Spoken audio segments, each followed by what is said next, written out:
Ready to go? We have to start the video and recording. Oh, you got it?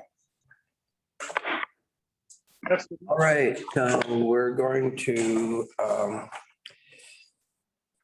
resolve into the committee of the whole. Recommendation that council resolve itself into the committee of the whole at exactly 5 o'clock. I need a mover. Councillor Aries, seconded by Councillor Almas, all in favor. We are in the committee of the whole. All right, so the very first thing in the agenda is the District of Sycamoose Development Corporation quarterly update. So Kelly, do we have?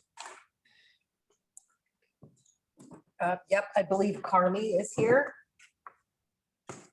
Carly online? She is, yes, and she is trying to share screen. Start.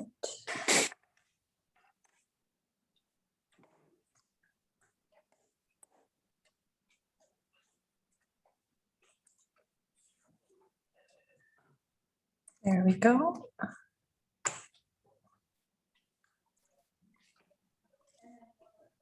Carly, can you hear us? I can hear you guys. Can you hear me? Yeah. And is my display or is my presentation up? Not, You want us to, there you go. there it is. That's your screen. We're good? Yeah. Good afternoon, Carly. Hello. Thank you guys for having me. I'm excited to take you guys through my update. Let's make sure I can advance my screen here. Okay. For some reason, Kelly, it's not allowing me to advance. I don't know if You know what, I can take control and do it on my end. Sure, that might work. Yeah, I have no control for some reason over it. Yeah, just signal. So here we go. Can you see that? Nope, it's not advancing on my end.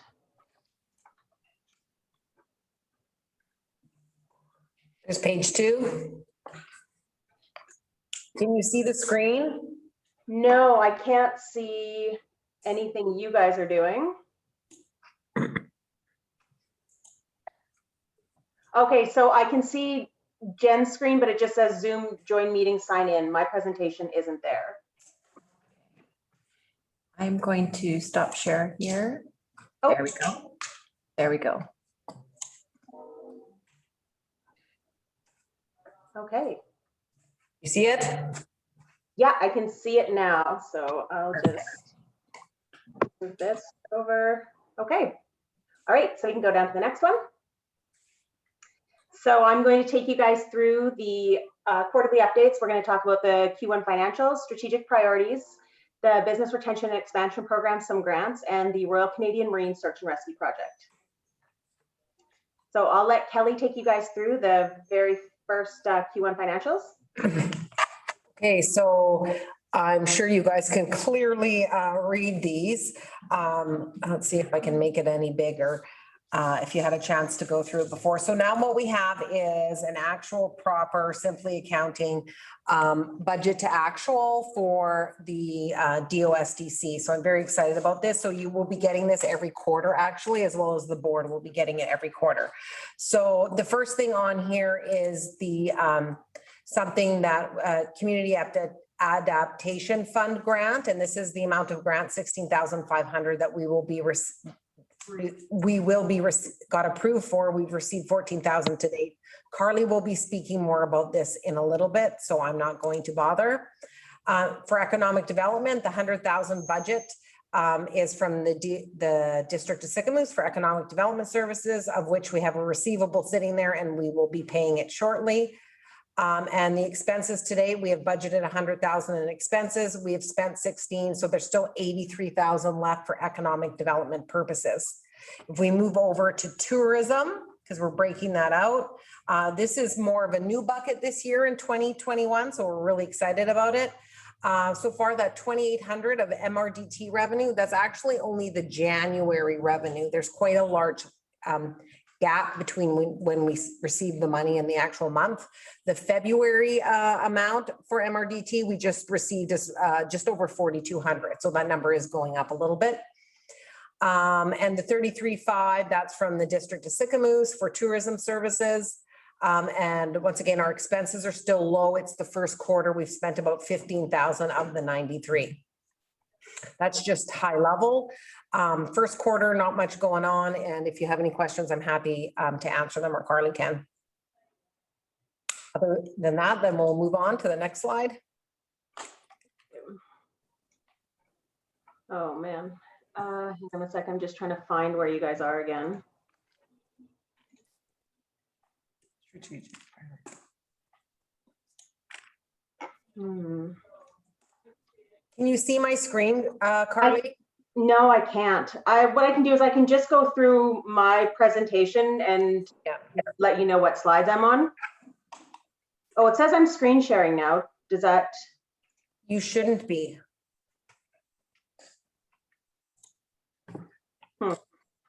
Okay, well, I can't see your guys' screen, but I'll just go through. So the next slide will be the strategic priorities. And the 3 strategic priorities that I'm going to touch on today are the marketing and MRDT, attracting industry, and the connectivity. And Director Fair will be on the phone and he'll take you guys through connectivity. So the first one I'm going to address will be the marketing and MRDT. Total funds that we received to date since our collection started, which was September 20th, 2020, or September, sorry, 1st, 2020, is $27,882. The total funds that we received to date in 2021 are $7,094.22. Now, we are about 3 months behind in terms of. Yeah, I can't understand her. Carly, we're getting some nasty feedback. Could everybody else on the line please mute? Yep. There we go. Thank you. Everybody. Oh, everybody needs to mute. Can we not mute everyone or not her? Oh, we mute her. Modern technology. Okay, There we go. I'm going through and muting everyone manually. okay, carry on. Okay, so I'll just go back to the beginning there. So total funds received were the $27,882. And to date in 2021, so far, we've received just over $7,000. Now, keeping in mind, we are about 3 months behind. They deposit 3 months back. So I believe we just received our February. We're still planning on an estimated MRDT contributions of about $59,500. And I'm also working with other like communities and our corporate officer, Jennifer Bruns, to establish a partnership agreement for potential voluntary contributions. When we're looking at content development, I just gotta minimize that. We've shared a cost to do some winter photos to prepare us for the next upcoming winter season. And we are looking at a Sicamous experiences shoot throughout the summer, which will highlight our experience-based opportunities. We've got a great collection of scenery photos, but we don't have a lot that really showcase some certain opportunities and experiences that we can start to promote, which leads me to our Shuswap Adventure Girls social and web content blog. So we're going to contract her out to do 3 blogs to support the photo documentation of the local gems and hidden spots that we're going to be promoting. Our video clips from Jeff Palmer, who you guys would know as doing the Sicamous video that's currently running on the YouTube channel. He'll be delivering some small clips that we're going to use for our landing pages on the new Explore Sicamous website. And local tech company Trilogy Solutions is going to be managing SEO and 1 month of social media content. So if you follow Explore Sicamous on Instagram, you'll see that to help with this current circuit breaker lockdown, we're running a contest to get out and photo your delivery or takeout through from our restaurant story. And then with the SEO and the social media content, that will help us to build our follower base. The other stuff that we're looking at doing are some fishing and trails videos, as that's a key area of promotion through both Destination BC and Shuswap Tourism. And then we're also looking at a very specific Sicamous map that we can promote as a local asset. Okay, so next slide. For some reason, I can't get into my next slide. So the next slide, so Director Jeremy Fair, I believe, is on the phone, and he's going to update you guys on the connectivity and Attract Industry initiative that he's the lead for. Okay. I got it, Phaedra. Okay. I just see a phone number, not a name. Yeah, that's him. That's to unmute. There we go. Hi, sorry, can you guys hear me? Yes. Perfect. Thanks, Carly. Thanks, everyone. Looking after the connectivity portfolio, we started off by just identifying where we were as far as fiber within the community. We've established through conversations with MASCON that there is likely more fiber in the community than we first suspected. Certainly running down Main Street and running even out to where the water plant is in the community. So the initial thoughts with that were to work directly with MASCON and determine whether or not we can use that infrastructure in place to get connectivity to the community, both on a residential and from a business perspective. We started working, talked to a consultant out of Invermere, who put us in contact with a community that's done a great not-for-profit program in Caslow. So there's a couple of gentlemen that moved into that community 15 years or longer ago who were looking for a situation where they could live remote from their current homes in Calgary and the Lower Mainland, and started working on development of a community connectivity infrastructure program. So they've been very successful with that and gave me and Carly some good insights onto what they've done in that community, the fiber that they put in the community. And so they went full out and started a not-for-profit internet service providing capability. They've connected to 2 internet exchanges in communities down the road, which gives them redundancy and alliance, which will be very, very important for when we want to attract business into the community. They've ran fiber to most of the community right now. So residential, they set up service provision for the existing community with fiber to the home, which I found just absolutely amazing because they've got great connectivity in there now with a $50 plan at a lower speed and then a $100 plan for people that want higher speed. But essentially, they've now got a full community where everyone's got access to internet connectivity that would meet or exceed the basic requirements given for communities across Canada. What was also really impressive about what they've done is they've done that at a price point that would be less than what you would see in most major centers. They've been able to leverage that residential connectivity and all their process with that, and now they've started to attract, especially with the COVID situation, businesses out of the Lower Mainland.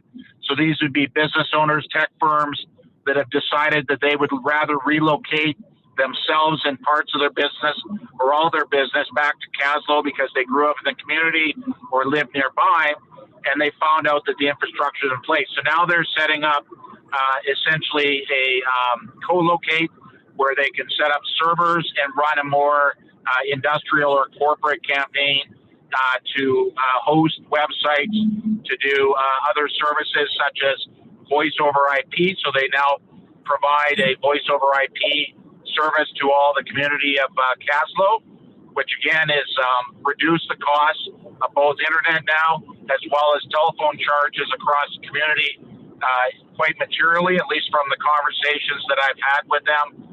And they've now started to attract businesses and have that infrastructure in place with the redundant lines there. So we got near the end of the conversation with this. They highlighted to me that their preference would be in their decision and they're working with TELUS to not necessarily go down that path. I mean, that's something that I have to explore just because of the costs that go with it. But that the town of Sycamoose has access to internet exchanges in Revelstoke and Kamloops. So it's highly likely that there'll be third parties that'll be delivering fiber into the community that are outside of TELUS or MasCon. So it appears like there's good opportunity for redundancy. So the thought process is that I'll go down to Caslo, take a trip down there, investigate further, discovering most of the major issues that they talk to outside of the determination of who your partners are on those internet exchanges really comes into just putting the infrastructure in place in the community so they can walk through some of the problems they had when they ran into rock. But it's really just putting the fiber in the ground to all of the community, which I think, and hopefully after some discussions with some of the staff at the district of Sycamoose, we can identify if there's any problem areas in that sort of 12 to 18 inches underground going through the residents in the community. Second to that is to establish some of the issues that are around that, some of the technical problems is in staffing. If you're going to do this yourself, you're going to have staff around that can do repairs if somebody inadvertently breaks a fiber line, or second to that, it just wears out or there's a problem with earth movement that breaks that line. So you'll need some technical information around that. And then finally, looking at what they're doing as far as this corporate study, as far as bringing a co-locate to the community, how they set up the voice over IP. Those will all be good discovery points for us. But essentially, in a nutshell, I think that given what I've learned about the capabilities of the community of Sycamoose, that we should be pressing forward to understand whether we can do an ISP in the community just for the residents, focus on that first to get that infrastructure in place. At the same time, we can start to attract businesses once that infrastructure is in place. We can look at places like Finlayson as a hub, potentially maybe using some DOSDC resources to renovate that building and get it ready. But the first step would be to get some of that residential infrastructure in place. And then second to that is to look at things like this voice over IP and potentially a co-locate, which would all be great services, being a tech owner, to have in the community with that redundancy. So we're still in the discovery phase in a nutshell, but very optimistic about where this could lead and the great opportunity it could provide to the community, both on a residential and attracting businesses. I think there's some good opportunity. I hope to be in Caslo COVID allowable in the next few weeks to visit with the gentlemen that run this operation out there. And I would expect by the next DOSDC board meeting that we will have that information and probably contracted this firm, Terex out of Invermere, to help us establish a plan to present to you hopefully in the next quarter.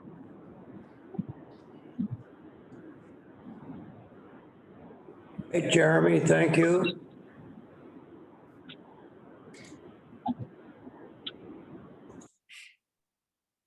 All right. So I just need you to give me access again to the screen so that I can move through.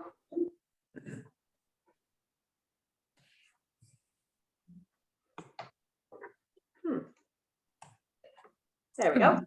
All right. So the next thing I want to update you on would be the Business and Retention Expansion Program.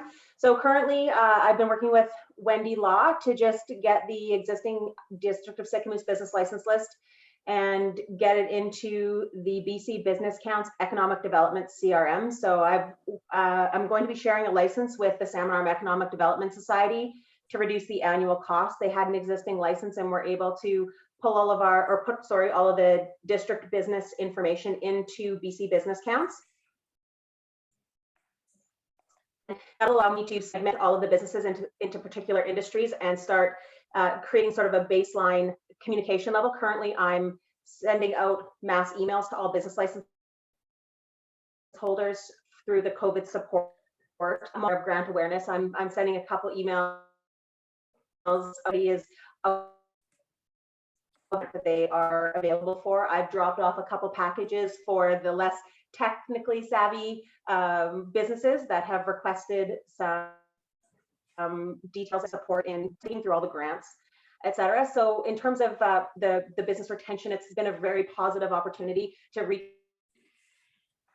myself face-to-face with the businesses. And then we are going to be beginning to do some business walks. I'm going to be partnering with Sheila DeVoe from the Chamber, and that will begin once she's back in town.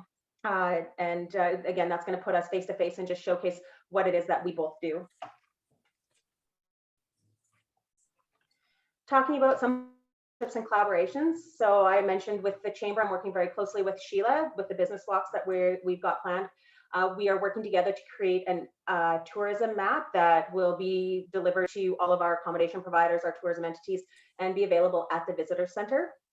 And I'm also helping with her Chamber of Commerce info podcast. So it's a great avenue to get information out to people versus just continually being emails. And while we're respecting COVID rules and regulations and not necessarily going into businesses, this is a great way to get some of the broader details and information across to businesses and the community at large. With Shuswap Tourism, so the priority moving into my role was to ensure equal and updated representation of Sicamous amenities. So right now I'm currently reviewing and updating all of the maps that they have to ensure that we have all of our information properly promoted through anything that they're currently updating. The Shuswap Tourism Advisory Committee is currently on hold. They are revising the entire program as per their in-camera board report that was released from their April 12th meeting. So we will determine how that's going to move forward once they decide the new terms of reference when they hire a new tourism advisory, or sorry, a Shuswap tourism manager. And then I've been working very closely with the Salmon Arm Economic Development Society.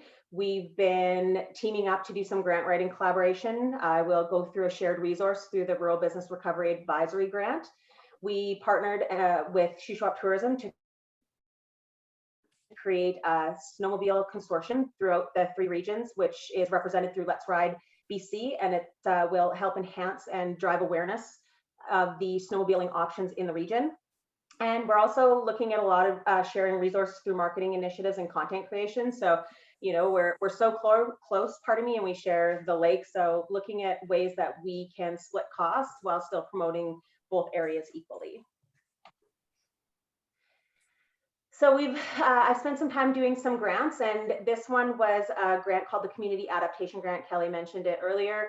We were awarded this. It was a quick turnaround grant, and I did what's called the Digital Readiness Program. So I contracted Trilogy Solutions to carry out digital audits and work with 20 local businesses to help them pivot into this online world that a lot of businesses are finding themselves in.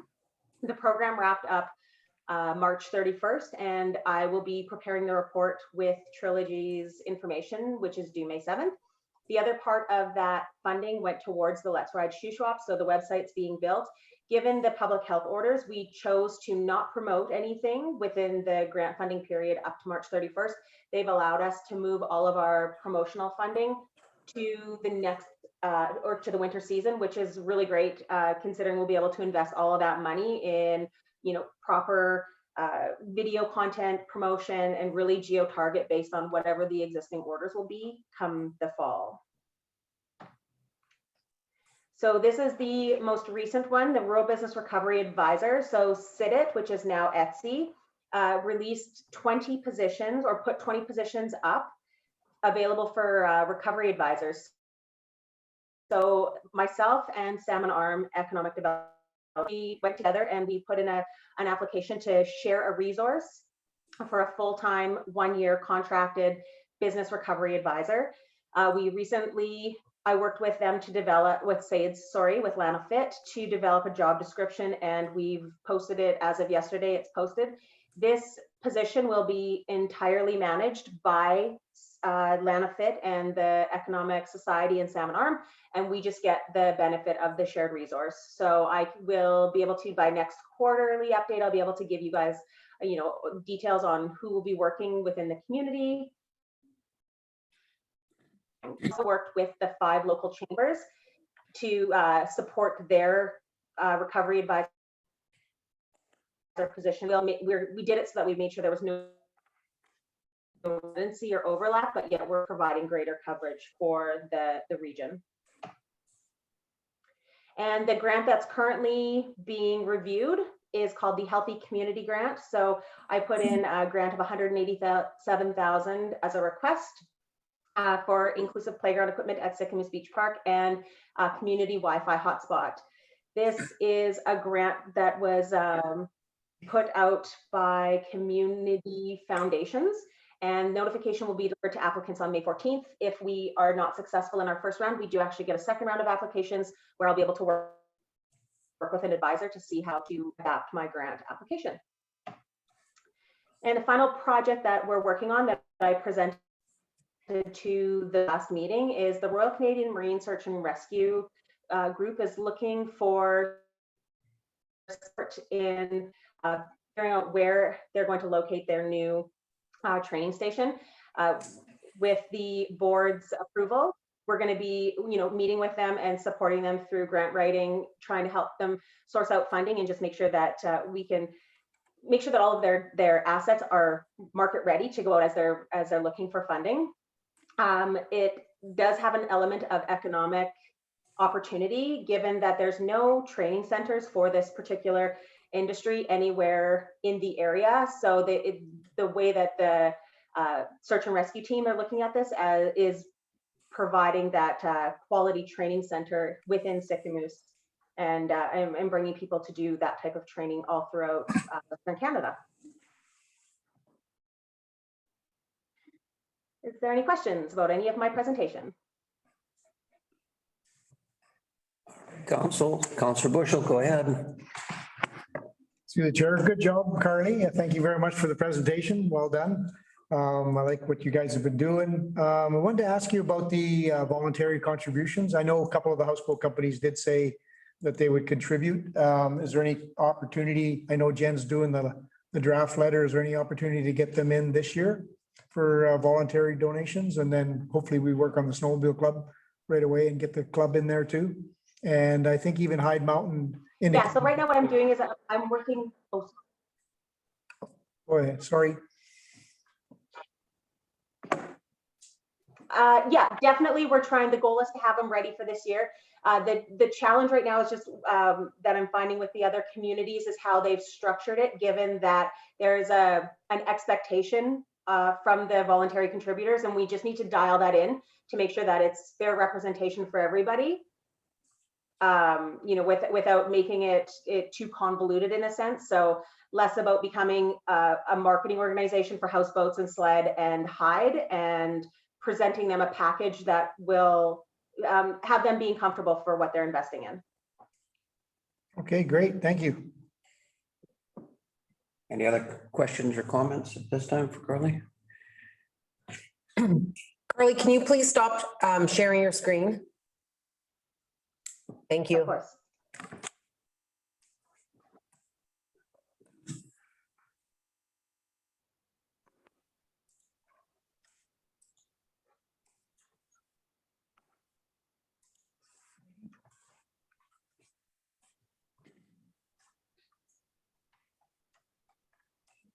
All right, we're good to go.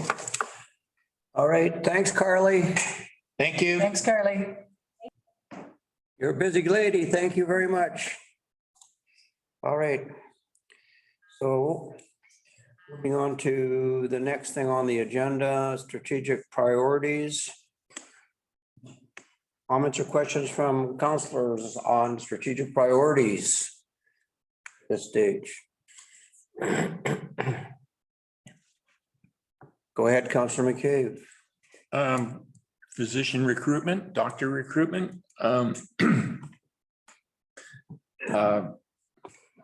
Tracy Kirkman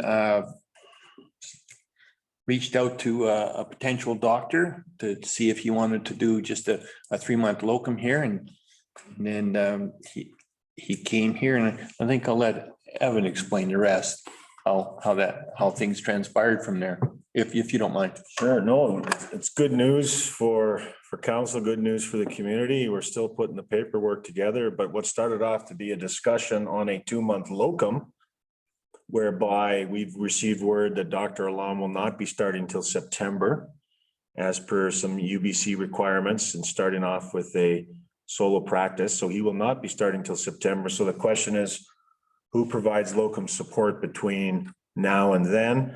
Those discussions turned into a possible full-time recruitment of a doctor who has been practicing in Cranbrook for over 10 years, was part of their clinic of 14 physicians. He took some time off recently and did a whirlwind tour and is now back looking for his next adventure. And he likes what we're doing with their community healthcare model. And he's interested in having discussions with us vis-a-vis a potential contract full-time.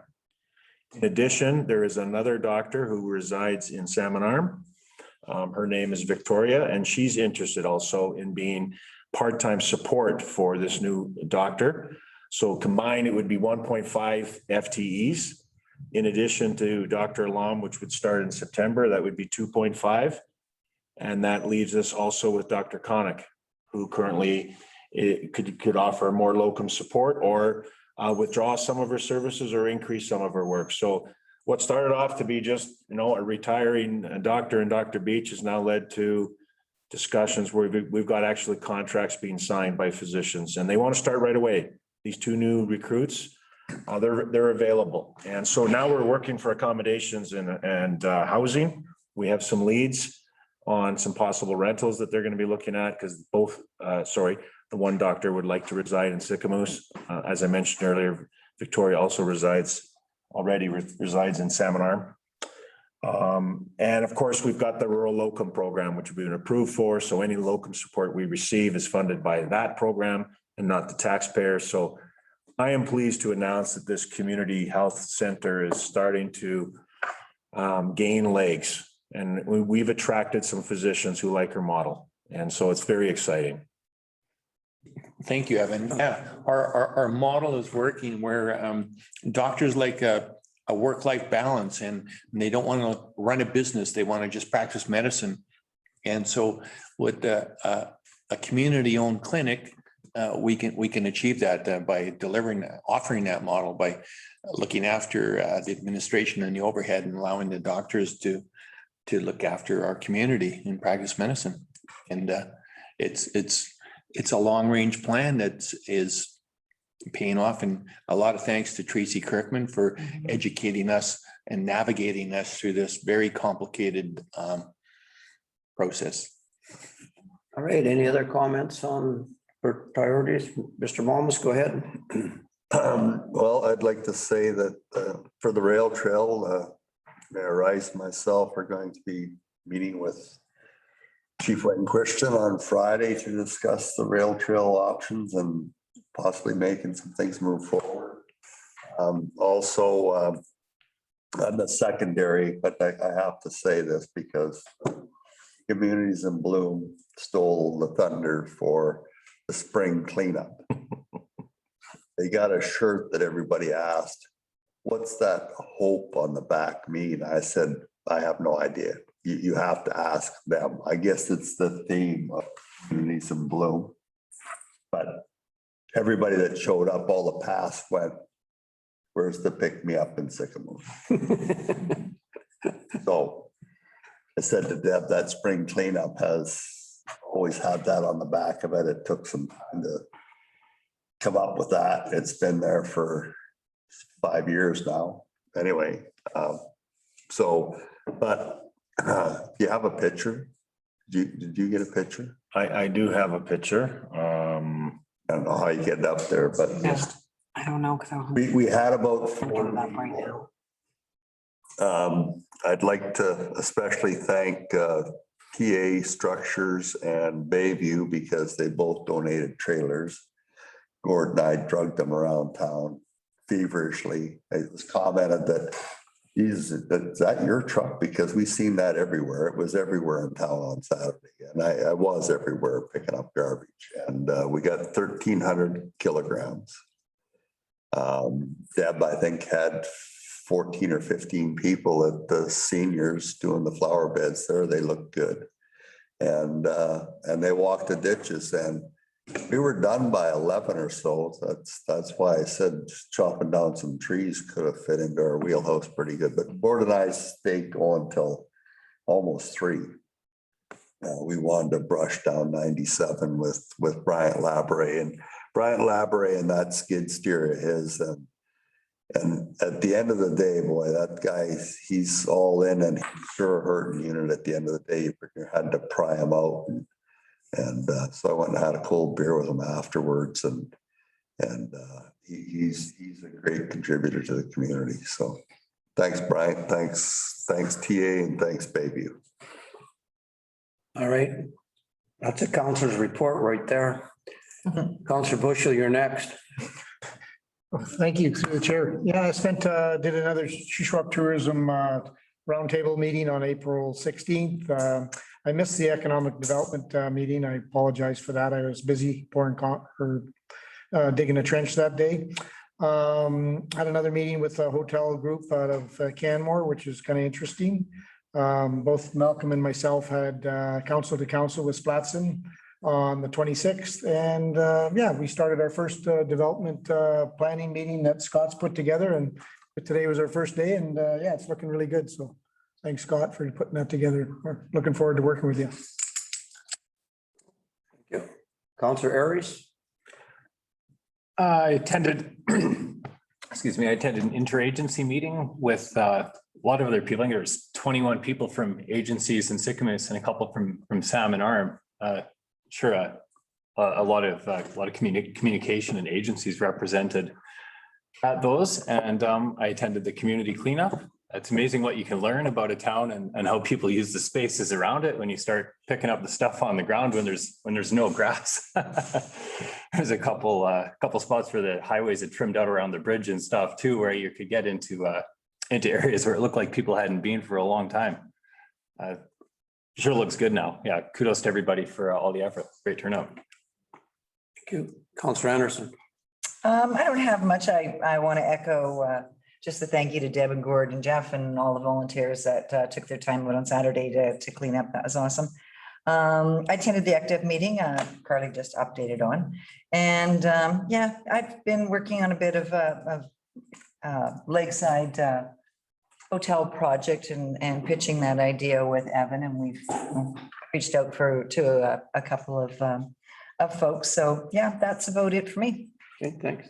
Counselor Momas, I had more to add. No. Counselor Evans. Yeah, I was able to represent the council at the last PAC meeting at the high school. And over the last 4 years, the students have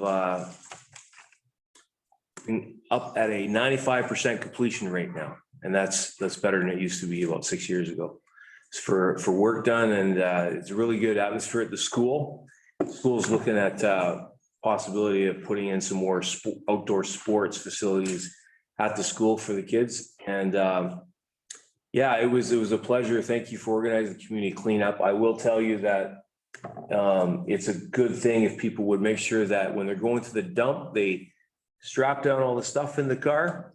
Because I tell you, we found milk jugs, baby formula containers, and Polar Ice vodka bottles are very popular. Many of them, the handheld plastic kind. So make sure your stuff's strapped down on the way to the dump. Yeah, and I'm glad it's spring. Feels good to step outside and not be cold. Thank you. Counselor McGee. Yeah, thank you. Yeah, so as Evan mentioned earlier, doctor recruitment, very exciting news. I feel quite confident that the doctor that we met, was that yesterday or day before? Yesterday. Yesterday, yeah.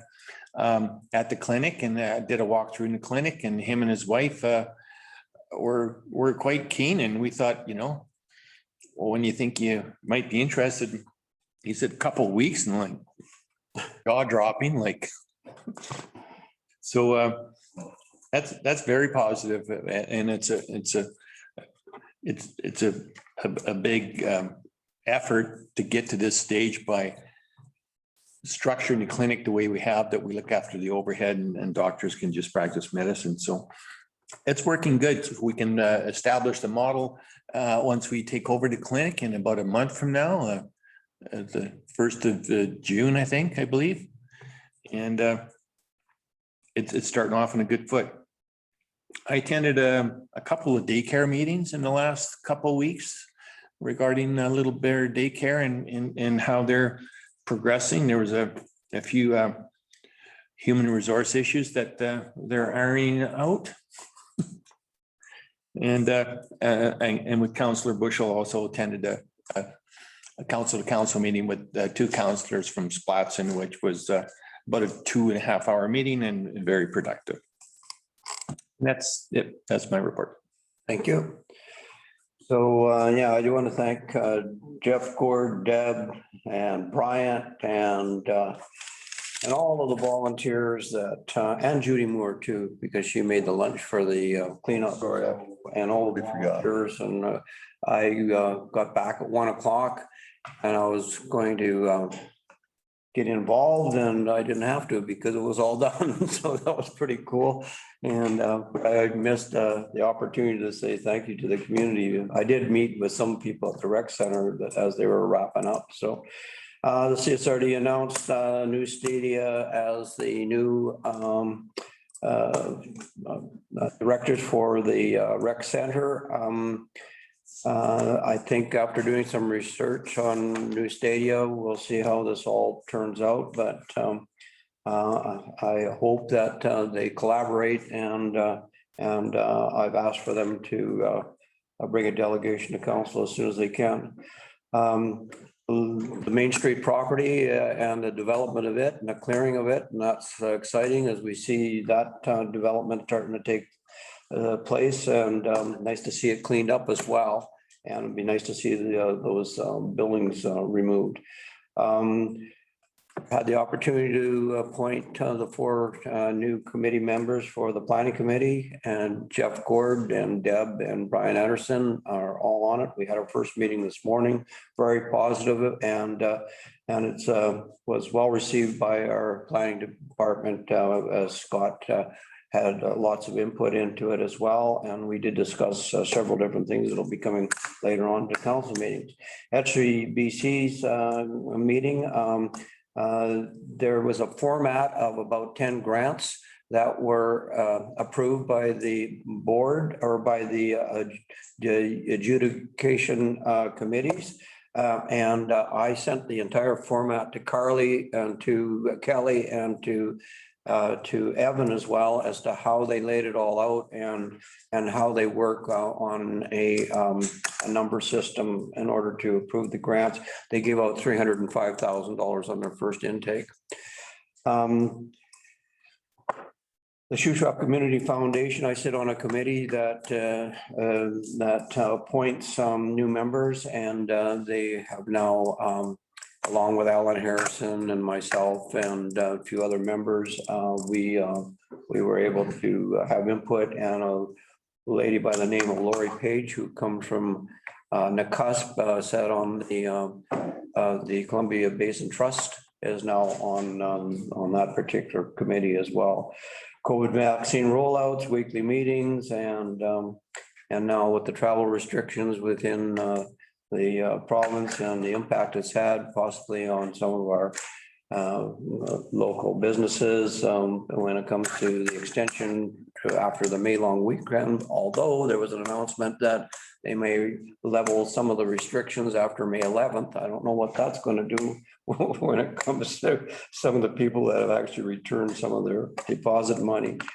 And I'm also working now with Area C. They're looking at incorporation and CSRD with Paul Demick. Kelly's given me some support. We've been asked on road structure and taxation and all the different things, and I've been asked to also make a entrance when it comes to when they have their community consultation, because there's a lot of moving parts when you go from being a member of the regional district to an incorporated community, but they're working very hard at it, and the interest is extremely interesting. So I told them I could help them in any way. Jeff and I are meeting with Wayne Christian on Friday in regards to conversation around the rail corridor. And And I've been invited to grads to do a video. Interesting as we move forward to that, but I'm looking forward to putting that together for grads as well.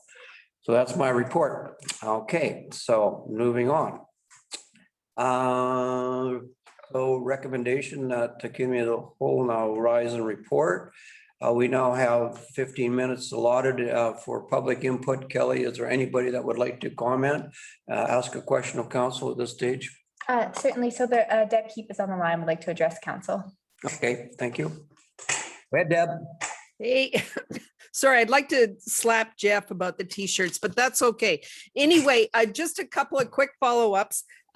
So on the community cleanup, aside from the comments that Jeff made, Terry, thank you for recognizing Judy. She made about 45 lunches for the volunteers, so that was very much appreciated. And of course, the Legion donated them, but she made them.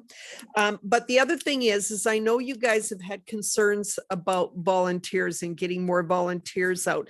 So I just wanted to let you know that we actually, so Phaedra had arranged for 50 t-shirts.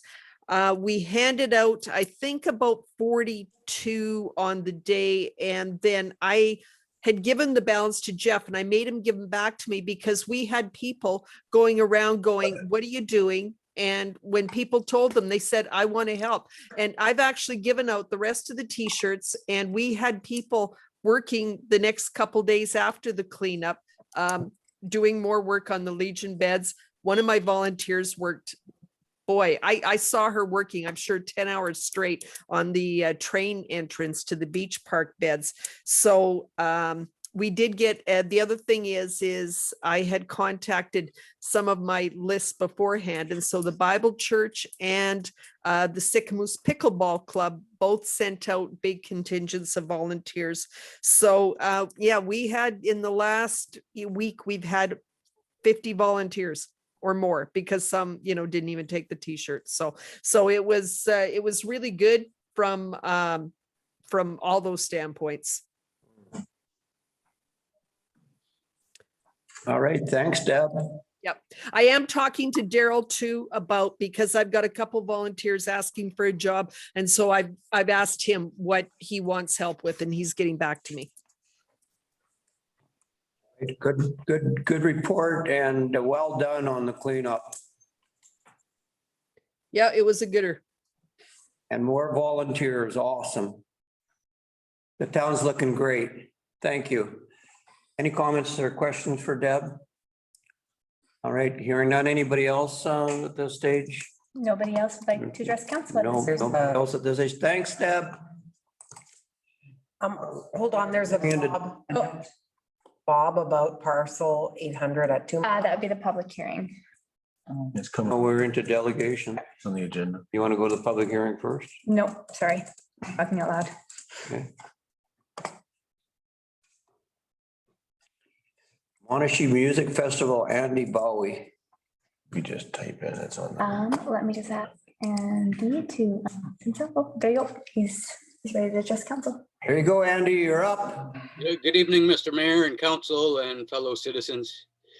I just want to let you know we do want to move forward with the Monashi Music Festival in the summer of 2022, third week of July. If we can get approval, subject to COVID, whatever's in place at the time, we just want to move forward with booking artists and safety protocols and getting organized. It's going to take a long time. I think it'll be excellent for the tourism in Sycamoose. We want to work with the community. We want to support all the local businesses and just grow with the community. We approved quite a few things in the past, and it'd be basically the same thing. Sycamoose Dog Park, first aid, volunteers, insurance, camping RV sites to be determined, facility use permit, food trucks. We won't be having fireworks. We want to have 8 bands per day with a focus on rock and country. We want it to be family friendly, and then more 19 plus after 8 p.m. We want to have beer gardens, and we want the irrigation turned off and rental fees waived. So we can grow. We're going to start small and grow with the community, and we're open to ideas. And obviously we want to work with council and all the citizens to make sure everyone's happy. Sounds good. How much questions for Andy? All right, Andy, it sounds really, really positive. We're looking forward to working with you. Councillor Evans, go ahead. Hey, Andy, wondering if you've carved out the actual dates yet? We penciled in July 22nd, which is a Friday, and Saturday, July 23rd. Definitely flexible and want to work with the community to see what works best. So you want to start off with the weekend festival? That's correct. Okay. Thank That you. would be a week before the long weekend, and may make it easier to tie in with some of the larger headliners that might be playing at Big Valley Jamboree, Calgary Stampede type thing, or Rock and River Watershed down in the States. So, Thank you. Thanks, Andy. We're looking forward to having that happen. Another event in Sicamous is going to be welcomed, and especially with your format, which involves family. So I don't think it could be a better relationship. So looking forward to that date, looking forward to working with you, and we'll make it happen for sure. Thank you. thank you, Mr. Mayor and Council. All right, moving on. BDO Canada, Angie Spencer, regarding the financial statement and the audit. Okay, we got her on board. I'm here. Go ahead, Angie, you're up. All right. Well, thanks so much, Mayor and Council, and thanks for having me virtually tonight. I think Kelly is going to be my Vanna White here and pull up the financial statements. So my name is Angie Spencer. I'm a partner with BDO, and we are the independent auditors of the District of Sicamous. We have substantially completed the audit of the financial statements as at December 31st, 2020, subject to your approval of these statements today. So page 2 and 3, we are issuing a clean or unqualified audit opinion. That means that the financial statements are free of any material misstatements, and they are presented in accordance with public sector accounting standards as required. I'll just talk through some of the high-level changes for the year. So the consolidated statement of financial position, this is a summary of all the assets and liabilities of the district as at December 31st. Financial assets increased from 16.6 million to 18.2 million over 2019, largely due to an increase in surplus that is sitting in cash there. So that increased by 926,000. Accounts receivable decreased over prior year. There was stronger collections with the extensions on property tax payments with COVID this year.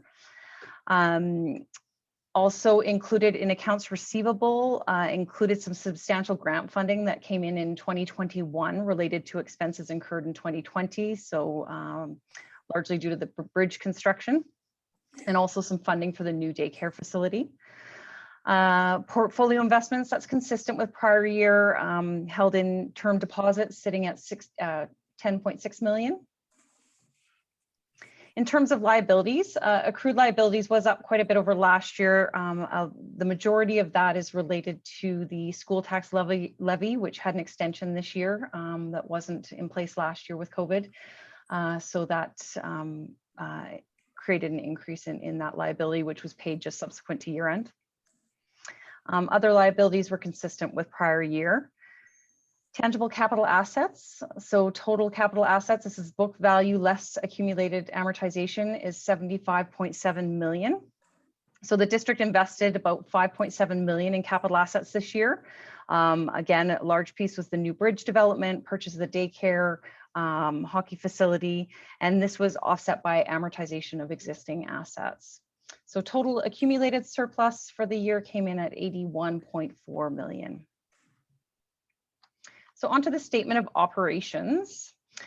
So total revenues was up at 12.3 million.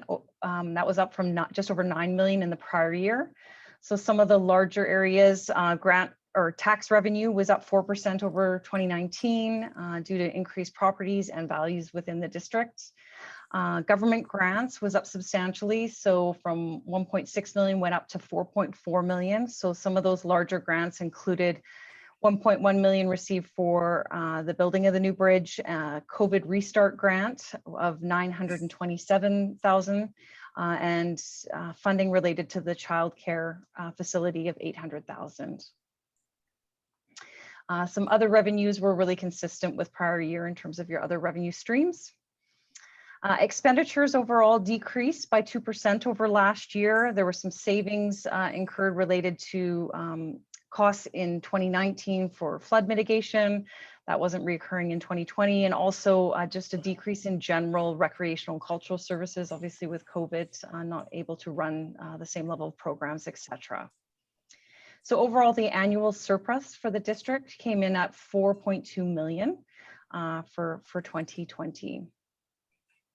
I'm not proposing to go through all of the notes to the financial statements. Those just provide, more detail over the balance sheet and income statement items that I've gone through. I'm happy to answer any questions that you might have on the financial statements or on my report. Comments or questions from council? Wait, we have a resolution that we have to bring forward based on this report. So it's a recommendation that the District of Sycamoose 2020 consolidated financial statements for the year ending December 31st, 2020, as presented by BDO Canada LLP be approved, and that BDO Canada be appointed as auditors for the 2021 fiscal year. I need a mover. Councillor Bushel, seconder, Councillor Aries. Any comments or questions? I'll call a question. All in favor? Carried. Thank you, Angie. Now we need to move on to the next one. Yep. With the District of Sycamoose Development Corp. Yes, so we have presented financial statements here. I will note that these were not audited, these financial statements. So we've done what's called a notice to reader or a compilation engagement for these. I think we're just going to go through the income statement in this case, as the Development Corp is just, kind of up and running now. You'll see there that the revenues came in at $155,288. So the contract services is the agreement with the district of $100,000. There was also the additional commitment, the $33,500 of tourism specific funding that will play out over the next several years. And then the onboarding of the municipal regional district tax. So that came on board starting September 2020. And we'll continue providing funds that can be used on tourism specific initiatives in the community. In terms of expenditures, they came in at $148,646. And a lot of those were, project related expenses in terms of spending on the initiatives that are set out by the Development Corp. And the now wages and benefits up to the $45,000. So overall, the net income came in at $6,642. And that's all I had on the Development Corporation. All right, thanks. You're welcome. I did just want to take the opportunity also to have a big thank you to Kelly and to Justin, who's new to the team as well. As always, did a fantastic job in terms of helping us and navigating through us doing majority of our audit virtually. So thanks very much to your team. Thank you, Angie. Welcome. Well done, Kelly. We also have a recommendation that the District of Sycamoose Development Corporation 2020 financial statements for the year ending December 31st, 2020, as presented by BDO Canada LLP be approved. I need a mover on this. Moved by Councillor McCabe, seconded by Councillor Aries. Any comments or questions on the financials? Call a question. All in favor? Carried unanimously. Thank you, Angie. Thanks very much. Have a good evening. Yep. All right. Next, temporary use permit.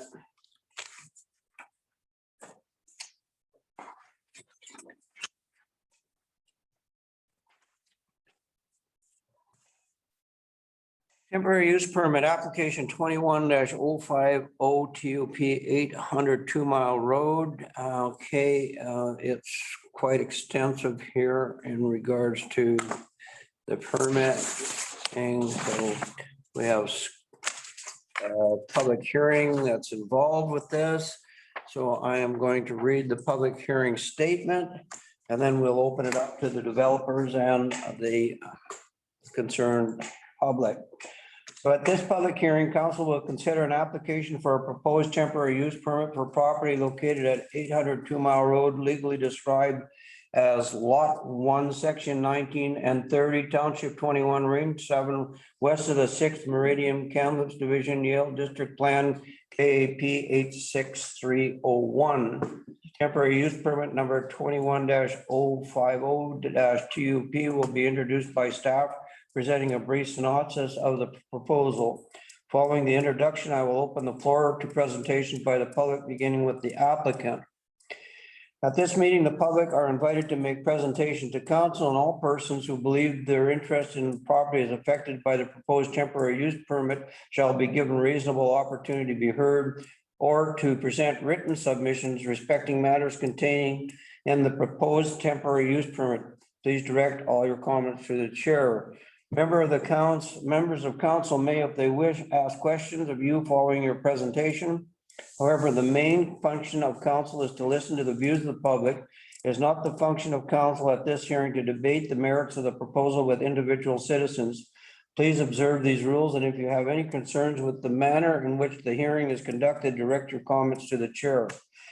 Everyone shall be given a reasonable opportunity to be heard at this hearing. No one will be or should feel discouraged or prevented from making his or her views known.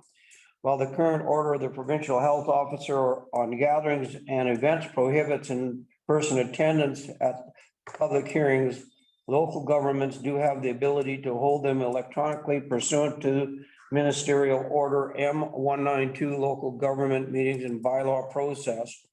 To speak during the meeting, please click the hand icon to raise your hand electronically, and you will be in a queue to speak. There are technical issues not allowing the participant to comment electronically. Participants have the opportunity to phone in to the hearing and provide written submissions prior to the close of the hearing. To phone in, please dial 1-438-809-7799. The meeting ID is 823-358-75868. If you do not have a personal ID, please select the pound key to continue.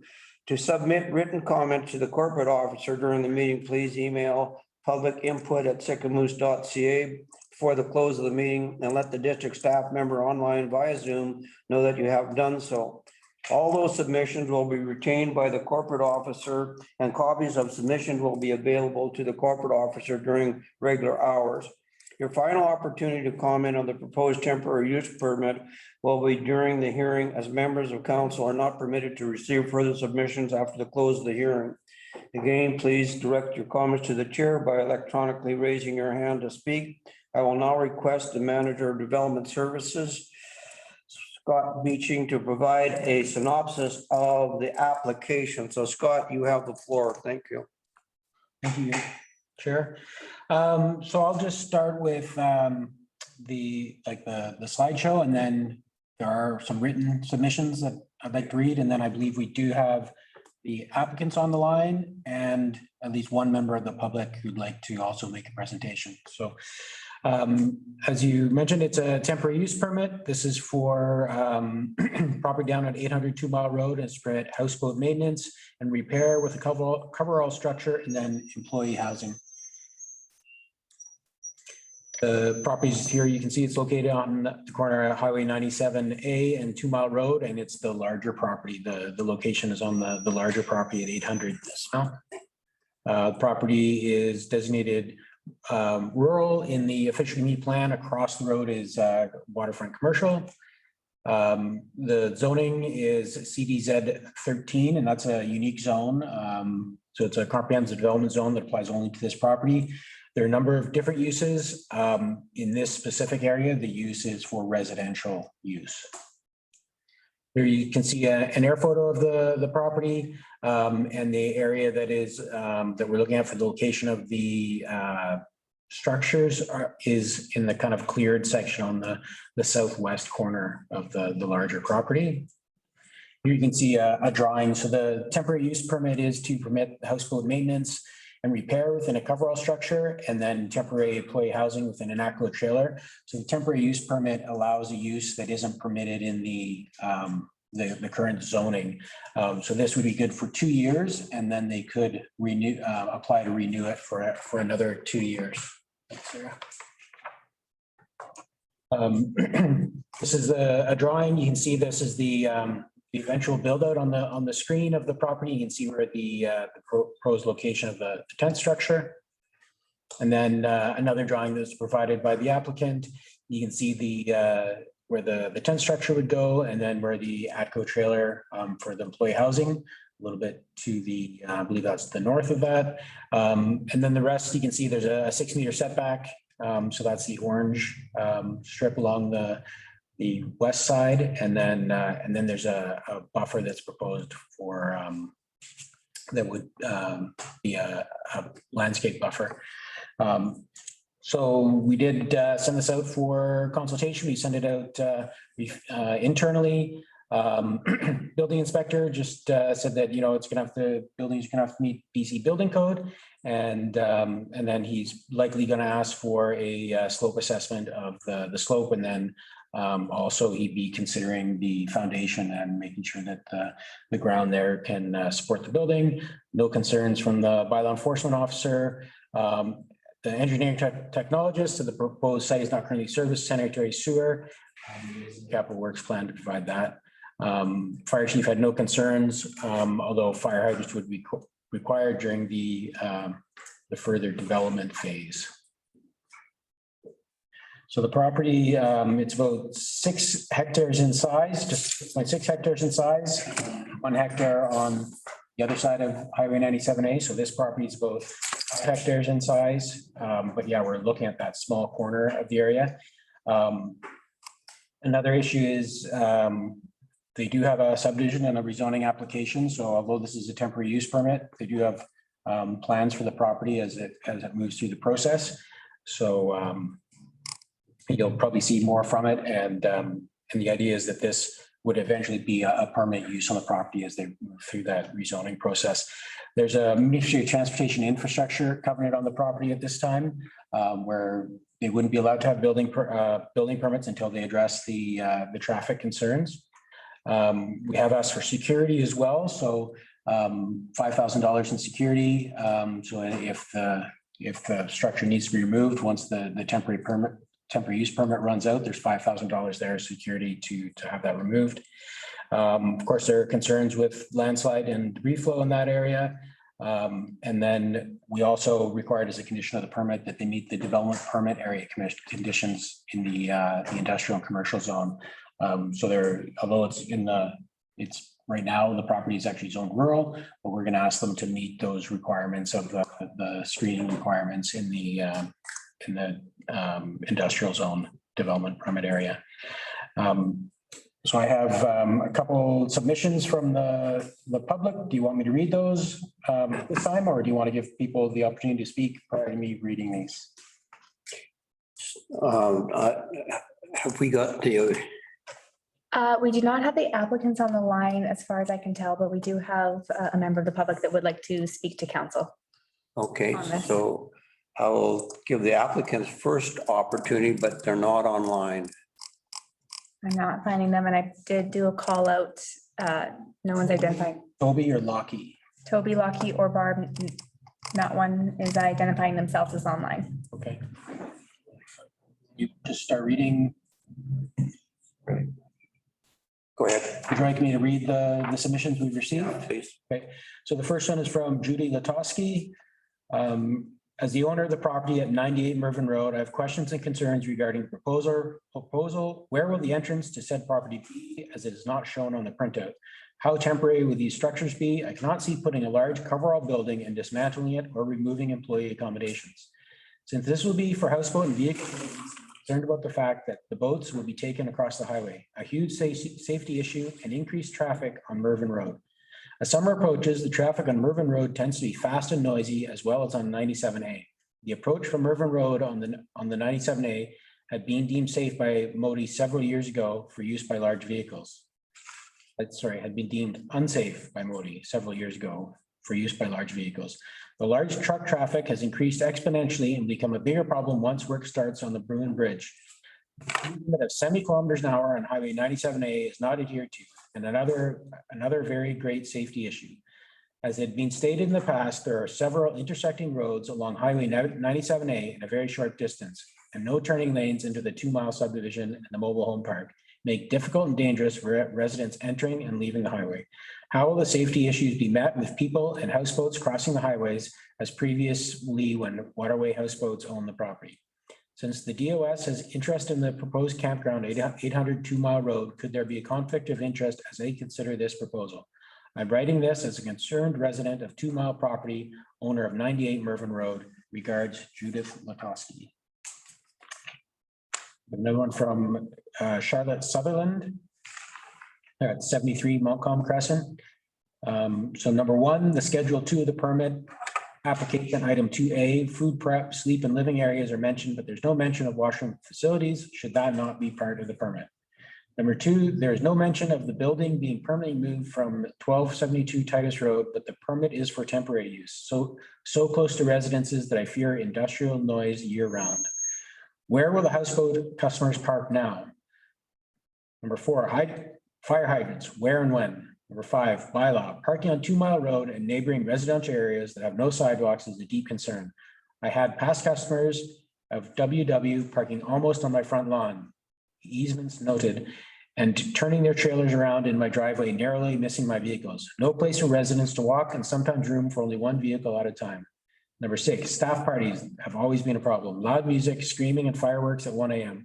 Complaints have fallen on deaf ears. RCMP have more important things to do than to shut down drunken staff. Thank you for listening to our concerns. And the final one is from Barb and Bob Eady.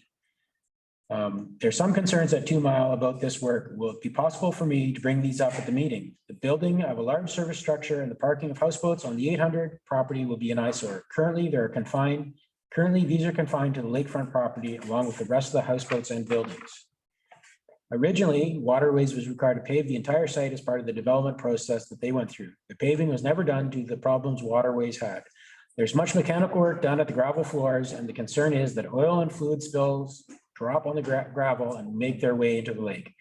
Now, with the maintenance on the opposite side of the road, the spills will get into the creek first and then into the lake, thus causing a larger contamination area. That intersection is already busy and dangerous. I expect that with service-bound houseboats, service staff and campers crossing the highway there, the intersection will become over capacity and certainly more dangerous. Temporary facilities are a convenient way for a developer to build a big project that would never get approved by using so-called temporary smaller steps. The old loaf of bread trick, a single slice at a time. What is Sycamore Houseboat's long-term plans, and is this project part of it? How will there be temporary accommodation at that location? 6 months, 10 years? How does the district of Sycamore define temporary? Is that lot zoned for people to live on, to party, make noise, and impact the area? We all know that permanent accommodation will never be permitted at that location by the province, at least because of the certainty of future debris flow and flooding at that location. A trailer on skids full of sleeping young adults will be the first item to end up upside down in the lake next time the creek decides to overflow. What is their long-term plan for staff accommodation, expansion, and paving the project areas as required by the district? Bob and Bev Eady. Thank you for that, Scott. All right, so for the benefit of those that are zooming in, if you've written a letter, we already know your stand. So if there's alternatives to the letter writers that would like to make a statement, we would try to zoom you in here so that you can comment. So are there alternatives to the 3 At this time, only Mr. Eady, who just submitted the last comment, has his hands raised. Pardon me? Mr. Eady has his hand. Oh, he no longer has his hand raised. Okay, yeah, because if they have their hand raised, that's fine, but at the same time, I would allow them to speak. But if they've written in a letter and we read the letter out loud to council, so council is very aware of your concerns. Is there any other hands that are up? None. Oh, Mr. Edie, thanks you for reading his letter. All right, thank you, Mr. Edie. Thank you for zooming in as well. Thanks to all of you. And the applicants aren't online at this stage. I do not see them online and they're not answering the call out. Okay, if there's any other concerns that are apart from what you put into your letters, raise your hand or I'll be considering closing the hearing. All right, I'm seeing none at this stage on our Zoom, so I'm going to call 3 times. If there are any other comments or concerns regarding the public hearing? On a second, any comments or concerns regarding the public hearing? And the 3rd time, are there any other comments or concerns regarding this public hearing? Okay, there is none, so I declare the public hearing closed. Thank you.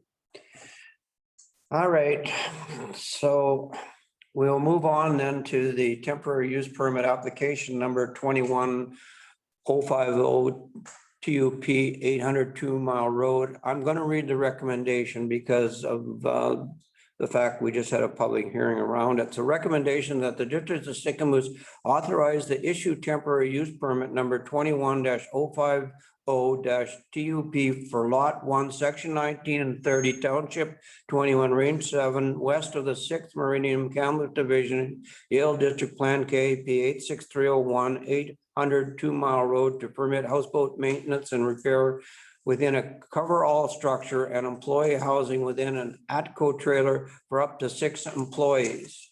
I need a mover on this. Councillor Malmas, seconded by Councillor Bushel. Comments or questions on the on this recommendation by council? Councillor Malmas, you're up. So a temporary use permit is only good for 2 years, and I realize it's probably being put forward so that they don't have to go through the MOTI process. But by the map, it appears that the picture of that trailer is what's going to be against the highway. Is that correct? Yep. Scott? So I have the drawing up. So yeah, the ACO trailer is to the north. So on the left-hand side. And it's 6 meters from the highway. Sits parallel with the highway. Right. Are they, Scott, when they made the app, are they planning on giving the trailer a bit of a facelift? Not that I know of. Externally, internally, they're making some changes to it. It's just in the through the chair, it's just that it looks like an old camp trailer. So I'm just going, it's kind of at the entrance. I'm not against what they're trying to do. I'm just suggesting maybe they might want to clean it up so that the image of it looks a little better. Just my opinion. Okay, thank you. Councillor McCabe. Yeah, thank you. Yeah, so this Quonset hut, I call it a Quonset hut. It used to be on the entrance to the east side of our town. And now it's proposed to be on the entrance to the south side of our town. I don't think it's a great visual for people coming into our city limits. I mean, our welcome to Sycamore sign is probably 150 meters, 200 meters down the road. I don't see any, there's a strip of green space there, but landscape buffering is not going to hide the size of this building, which I looked for the size throughout the application and I can't see the size anywhere. I wasn't able to read those drawings on my attachment. So even in the permit itself, so it makes reference to 6 people, 6 employees in the trailer. But it doesn't make reference to the size of the Quonset hut. I've seen it down the other end of town there. Higher down there. So I don't know if that's a great visual coming into our town. You're gonna put 6 people in that trailer. There's no sewer there. So, and they say there's gonna be wash and dryer facilities, but no sewer. So I don't know how that's gonna work with no sewer, if I'm correct. In the application, there's no sewer.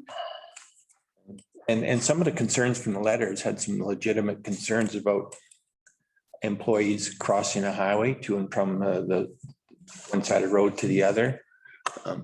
Houseboats crossing a highway with the limited sight distance across a vertical curve that with a bridge structure not too far away, 2-mile bridge. Some other concerns mentioned were the access off 2-mile road. They don't really show how they're going to access that property off 2-mile road. And I don't know if we have an existing permit off 2-mile road to access that site at that location, or it's just been a given that they can just sort of use it. That traditionally is where waterway houseboats use that site for their customers for parking for houseboat rentals. If that's used up for parking, one person had a question about where the waterway houseboat customer is going to park because there was already a parking issue. And that's a fairly substantial sized building. And if you're going to probably, I'm guessing, see houseboats sitting outside of the Quonset hut, you know, in queue for ready to go inside the hut for repair. So you're going to have houseboats sitting on that lot waiting to get into the Quonset hut. And again, temporary use permit, they say 2 years, and then potentially a 2-year extension.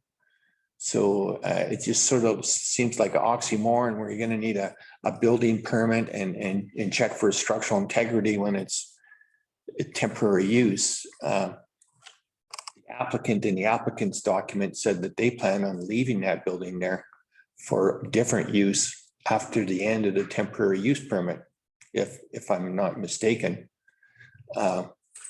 So when they say like that slice of loaf of bread comment from one of the people that wrote in a letter, I sort of agree, because you put that Quonset hut there, you get 2-year permit, temporary use permit, extension on 2 years if the council at the time so sees fit. And then after that 2 years, you're technically not allowed to have it anymore. The $5,000 letter of credit to remove that structure and the ADCO trailer and any other infrastructure that might have been added on, $5,000 doesn't seem like a lot to get a contractor or district staff to dismantle and move that structure after 4 years. But that doesn't seem to be the intent of the applicant to move that structure after 4 years, because in the application, they say that it'll serve a different use after the temporary use permit. So I'm not so sure if I'm in favor of that for the form and character and the long-term use of it and the aesthetics of the entrance into our community. If Scott could comment on anything that I might have got wrong there. Oh, that's fine. I just want to interject. It seems like Lockie is trying to communicate with them. 3 of them are trying to get into this meeting. Toby was just in the waiting room. There you go. Right there.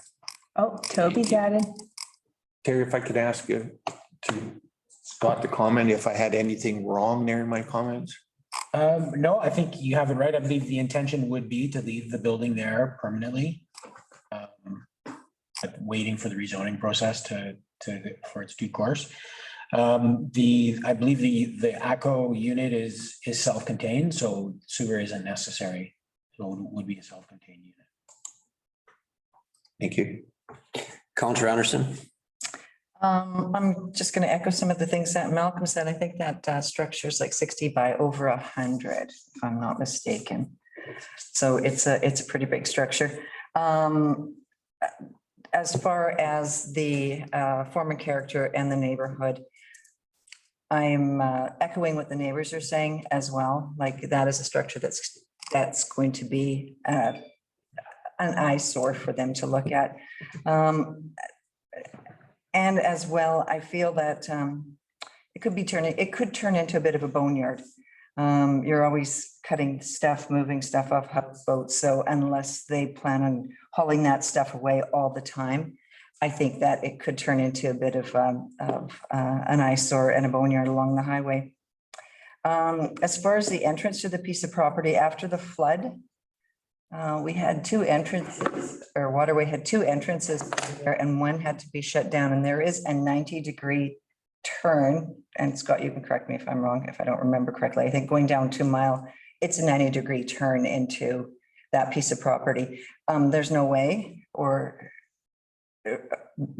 difficult to move a houseboat in to a 90-degree turn. So they're going to have to figure out a way to change that entrance, because that's, and MOTI and DOS back then, it was a bit of an issue. That whole entrance, as I recall, was a bit of an issue. So you might want to look into that. But yeah, as far as the neighbors across the street and having this out their kitchen window now, and as Malcolm said, it's going from the east end of town now to the entrance of coming in from the south end of town.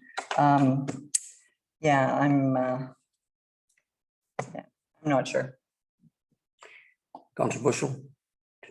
Yeah, through the chair, I mean, there's a lot of questions I'd like to hear from the proponents before. I mean, the houseboat industry is, built this community for all these years. And I cannot understand how they cannot operate without a maintenance facility there. And I don't know if that's the right maintenance facility, but I mean, if they don't have one, they're not going to be able to maintain those boats and continue to operate a houseboat operation or build boats. So I don't know. I just like to hear from the proponents and answer some of the concerns, and hopefully we can move forward, because I can't see them spending this kind of money on infrastructure on a 2-year permit. And sure, they're going to maybe ask for an extension, but would they get it on the next council, or would they get it with this council? I don't know. So I'd like to hear some of the answers, some of the questions answered. What's wrong? They're up there. All right, I think maybe we have Lockie and Barb, I think might be up there. I am here. Okay, Lockie, thank you. And so is I tried to give you Barb. the opportunity during the hearing, but now that you're here, maybe you can answer some of councillors' questions, because we are now dwelling into the recommendation, and the motion is on the floor in regards to your application. So you have the floor, sir. And then I'll ask council if they want to ask some questions of you. I think it's, I just joined maybe 3 or 4 minutes ago. I don't know what happened with the link, but I re-entered, and so I've just been in. I'm happy to answer any questions, but if I could just have them one by one, and then we can address them. All right. Questions, council? Councillor Bushel. Yeah, thanks for joining us, Lockie. What is your long-term plan? You originally wanted to be a campground and a houseboat operation. Where are we going with the campground? You're going to do it individually, or you're going to still ask for a partnership? Trying to give council a little vision here, what your plans are for the future. Certainly, I'm happy to talk about our long-term plans. Long-term plan number 1 is we intend to operate that houseboat business there in the long term. We believe that there needs to be some modifications to that business to make it more sustainable and efficient. Obviously, there were some efficiency issues with the last operation, and this application is one of those moves to try and make it more efficient. The other plan is to build the campground in the benchlands. The plans are to include the District of Sicamous in a relationship with us. Evan and I have worked on and off on that over the last year, and that is still the plan, to build that campground. We're hoping to start this year. We need our rezoning application, which is working its way through the system right now, approved before we are going to start that. But that is the long-term plan, and we intend to run that like the houseboat operation in the long term. And hopefully to have you guys as partners on part of the campground, which will be the provincial standard tenting campground.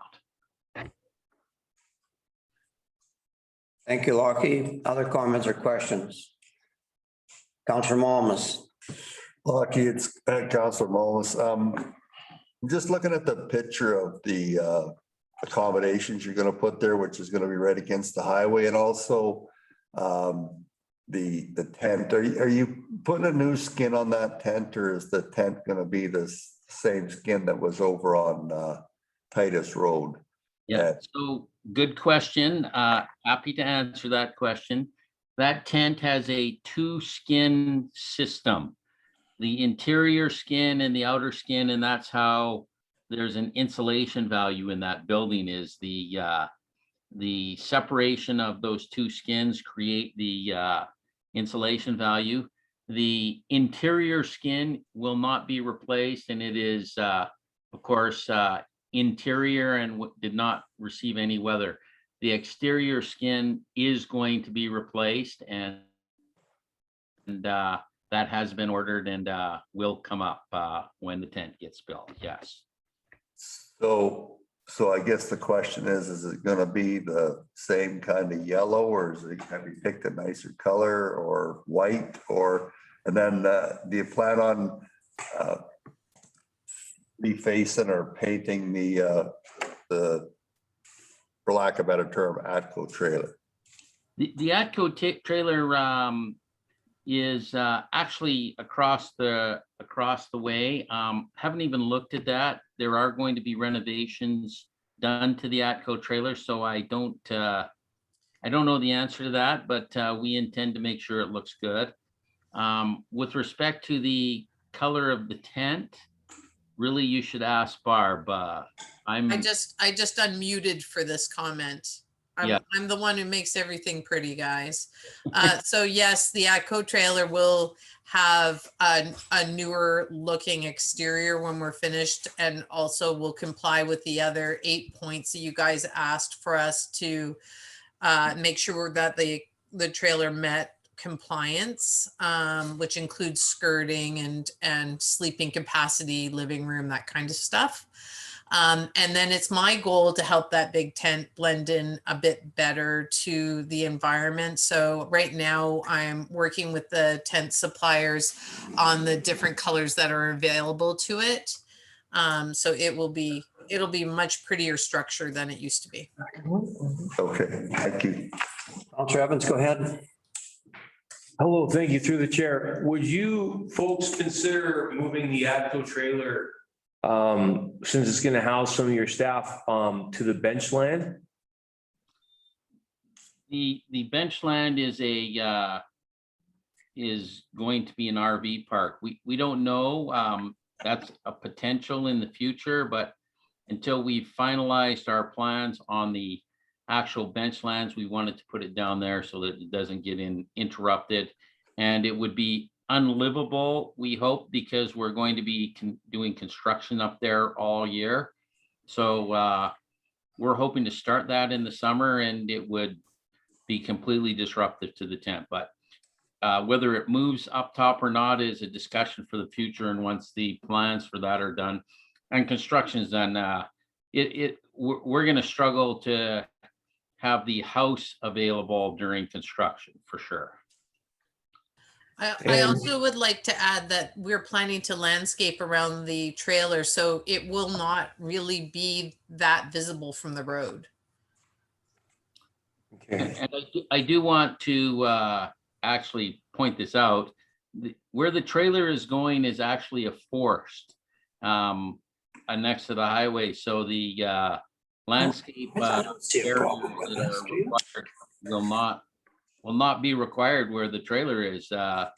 It's a forest of trees taller than the trailer right now. The tent that's not the case with the tent, but with the trailer it is. Thank you. Councillor Anderson. Hi, Lockie, Barb. I have just a couple questions. Barb, can you go into detail a little bit more about how you're planning on camouflaging the tent from the highway? Lockie or Barb, can you, that turn into that lot right now is a 90-degree turn. Where's the entrance going to be? And the third one is lost right now. So if you could touch on those two. Barb, I'm happy to talk about the entrances if you want to talk about the barriers and that, but there is a requirement on all highway buildings, including the existing trailers on the waterway site. The cedar trees are required by MD rules, and that is the case with the tent as well. But I don't know that Barb's been involved in the landscape plan, but there are requirements of the District of Sicamous to have a landscape barrier between the tent and the road. Okay, and the turn into the piece of property, is it remaining right where it is? I don't know if you can get a houseboat turn it into there with a houseboat right now. Yeah, well, okay, so there are two entrances actually. Neither of them are actually 90-degree, neither of them are both of them are existing turnoffs that are in there. And my understanding is they were the same turnoffs that were used by waterways all those years to stack the houseboats on that side of the road over their winter storage season.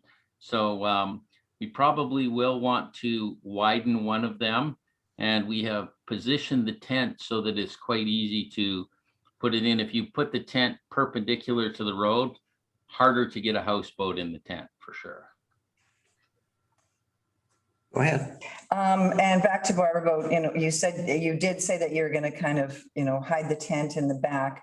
I'd like to see a bit of a plan, because if I were the neighbor across the street or the neighbor across the creek and that were going in my front yard now or my backyard and I had to look at it, I would like to see more of what it's going to look like on that piece of property from the highway and from across the creek. I don't think we can hide, obviously, a tent of that size. So I don't want to give anyone the illusions that we're going to be able to hide that massive structure. But in my mind, if it was, I don't know if you guys have driven the Trans-Canada, there's numerous highway structures along the highway exactly like our tent. And they have like a forest green top to them or other colors that would be better than the peach it used to be, as well as professionally signed with landscaping around it.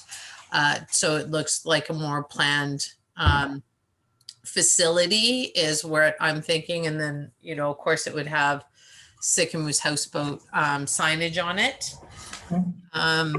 So that it was, it's also kind of a nice, because of the name of our business, it's also kind of a nice gateway, telling everybody that they're in Sicamous. So my goal is to have some sort of compromise. And another thing that we might be open to, if the district would like, is that maybe we could logo it with some of the Sicamous marketing logos on the side of it, as well as a sort of a destination marketing. So that's another opportunity we could look at as we move ahead with this.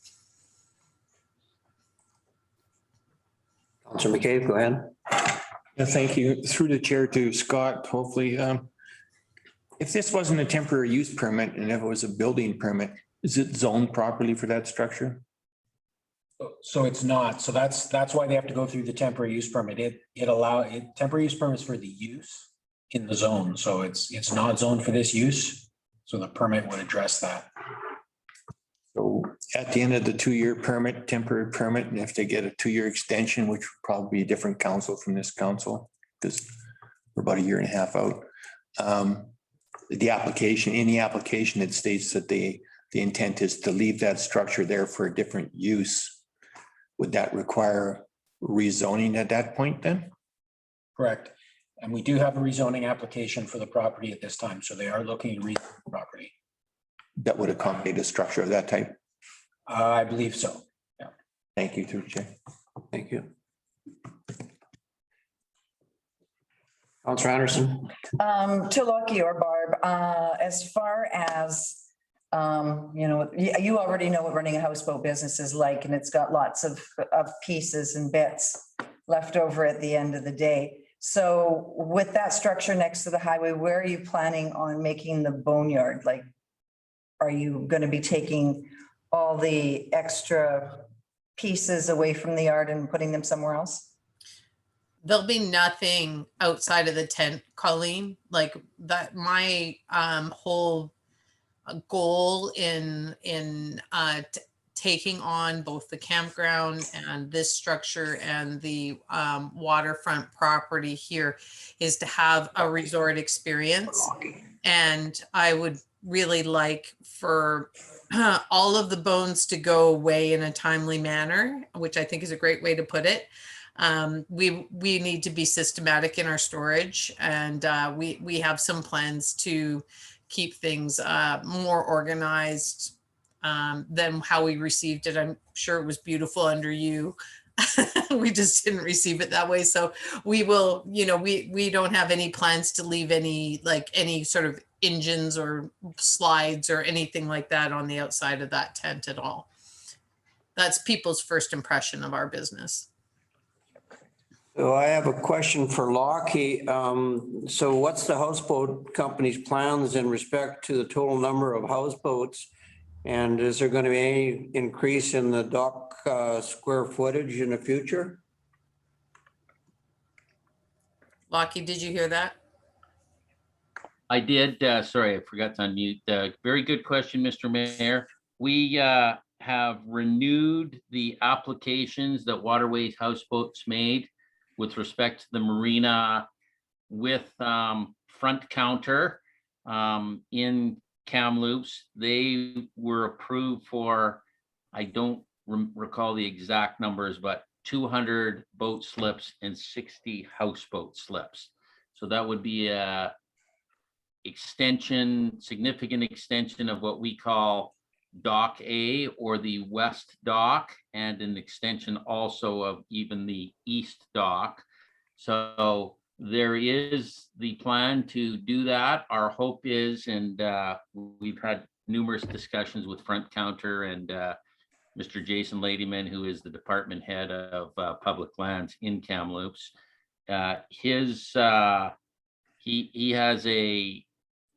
We have I guess a soft commitment that we will hopefully have our permits by next spring, and our goal is to start construction of expanded docks next fall, a year from this coming fall. So yes, we intend to do that. Currently, we have, I believe, 29 houseboats.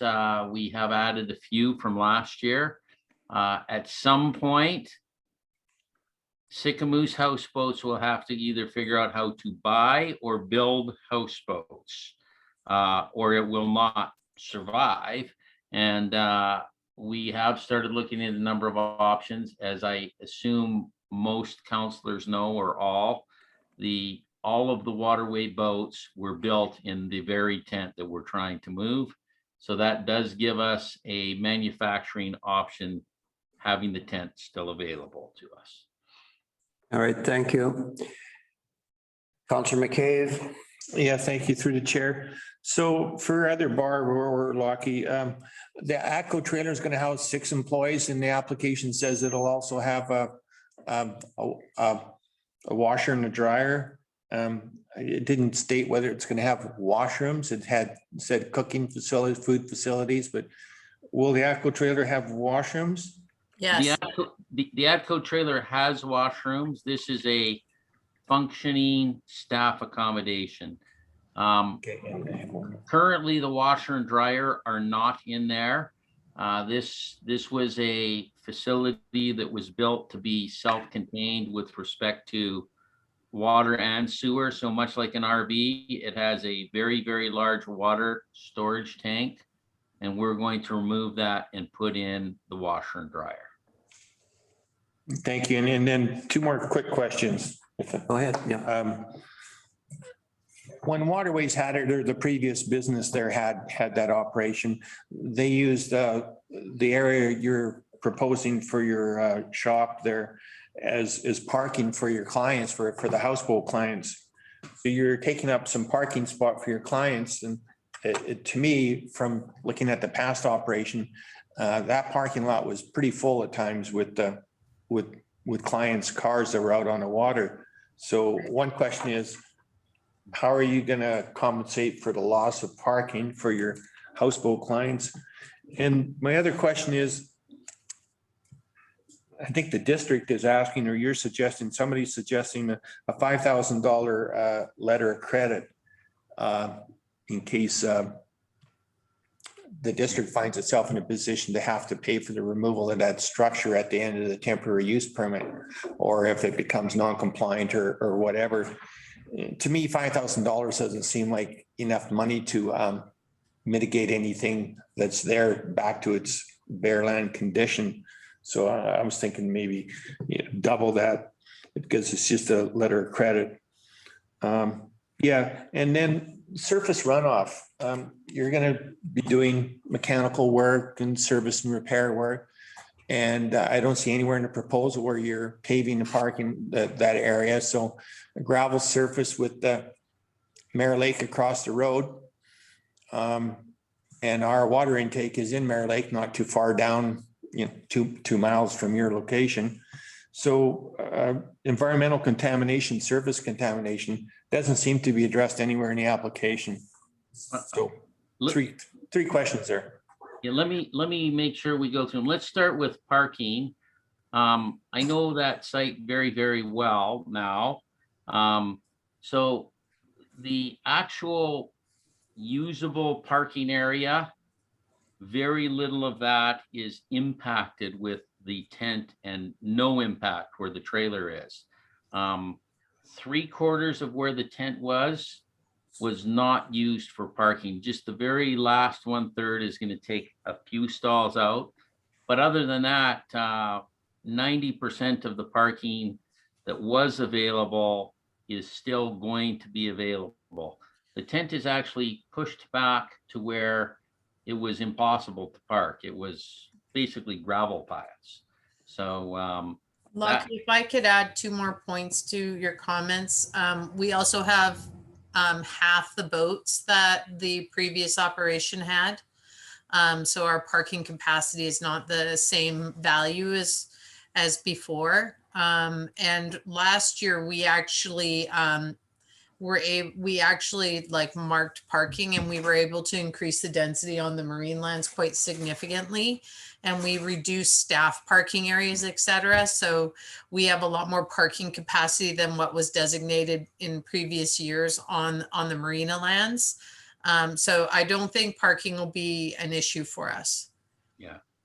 So that was question number 1. Question number 2, please repeat that, and then we'll go through. I recall questions. There was two other questions, surface runoff or lake contamination, and the value of the letter of credit.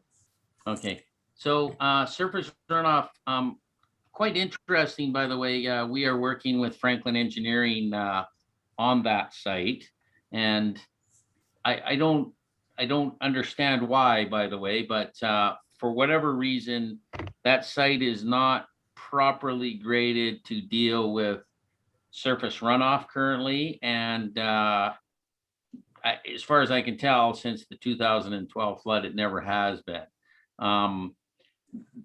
There's a couple of things that need to be done on the site and will be part of our construction when we erect these 2 buildings. Along the slope where the steep hill comes down onto this site, there's actually a windrow of rocks instead of having what should be there, which is a ditch to catch the water that comes off the slope and take it down north. And there's actually a culvert that's on the other side. If you're still looking at the map, the water would run north and is to run north. That's how it's supposed to be graded. And then it actually goes underneath the road on a culvert. None of that is in place. We intend to put that in place through the entire site. And second of all, there's actually a big divot there right before the tent, where the tent is proposed to be. My understanding of that divot is that is where in the 2012 flood, portion of the channel turned and went across the parking lot and then down and actually cut through and took out the highway there. And that's where it went, right before the tent. Where the tent is and where the trailer is were not flooded actually in the 2012 flood. Took out the road, cut the pavement, and there was a stream flowing through the road. That all occurred just slightly before the tent, right kind of where the mouth of the tent is. So that's a big divot. That's why it doesn't impact hardly any of the parking. It was never filled in. And so that is going to be graded so this site drains properly. And we didn't have this issue this year, but you know, Jamie Franklin's suspicion is that there was fairly significant pooling on this site in the heavy rains in the past, just because of the poor, basically grading of the entire site. So that's what's going to occur. With respect to oil spills and that, which was raised in one of the comments, currently the waterways mechanics and the Sycamoose houseboat mechanics just changed oil on that over on the marina lands. I think we're well aware of what environmental responsibilities we have, and whether it's on a gravel surface, which is basically out in the open air right now, or inside of a tent, I think we understand our responsibilities not to contaminate. So Thank you for that. Yeah, number 3, the deposit. No, I mean, we have seen the request for the $5,000 deposit. One of the things I'm going to talk to with administration, letters of credit are just way too complicated. We're going to give a cash deposit, which the municipality can hold. I'm open to discussing increasing the deposit. No one's even asked us about it so far. It came out in the materials, and we understand the need for it and are prepared to discuss a higher one. Thank you. All right, I'm going to comment here on staff recommendation, because we have a recommendation. There's a motion on the floor.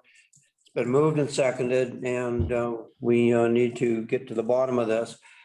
I take a look at this, and I take a look at the maintenance of houseboats that were in the past on that particular site. And it seemed to me that most of the maintenance was done below the road at that time, because there was no facility above the road in order to deal with maintenance. I take a look at the building itself. It was on the Trans-Canada Highway, and I take a look at all the buildings that I've seen that are along the different highways, including through different communities and whatnot.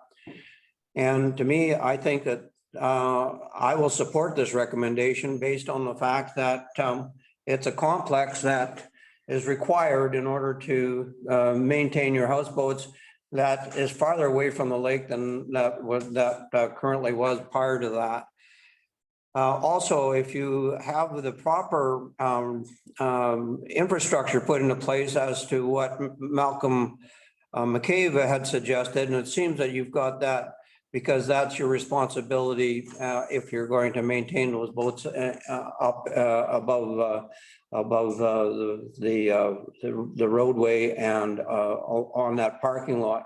The main concern to me would be the parking for the future, and especially if you were to expand.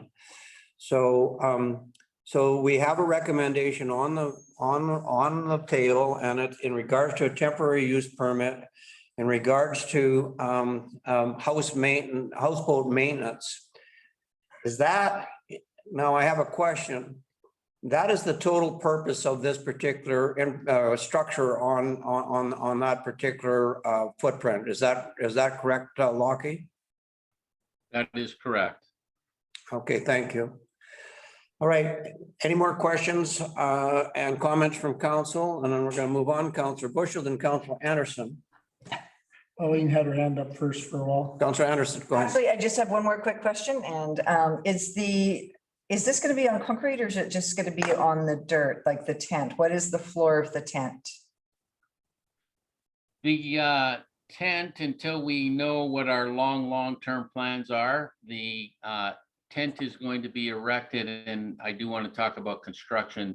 The previous tent was assembled, and then after the fact, they poured the concrete. The way the construction of the tent works is you actually erect the building and then you can put concrete in anytime. The concrete went inside of the concrete block. We are going to erect the tent. We want to see how the rest of the development shakes out. There is a hope in the future that we are going to build a small lodge to deal with experienced guests. And in particular, in the wintertime, we'd love to build a snowmobilers lodge. It may be that that tent has to be moved to accommodate that. These are just dreams. They're nothing before council. So until we have a little further understanding of our long-term plans, it will remain a concrete or a gravel floor. We're hoping, and we may actually pour 20 feet of concrete just for ease of maintenance and work at the end of the tent. But the way the tent goes up, we don't actually even have to make the decision now. And once we know what the long-term plans are, then we will probably make some decision. Of course, the ideal is to have a concrete floor like Waterways did when they had the tent over on Titus Road. Thank you. All right, any other comments or questions, Councillor Erie? Yeah. Lucky, it's good to talk to you again here and see things moving here. I can really understand why you would need that facility there to conduct your operations and house some staff given these times.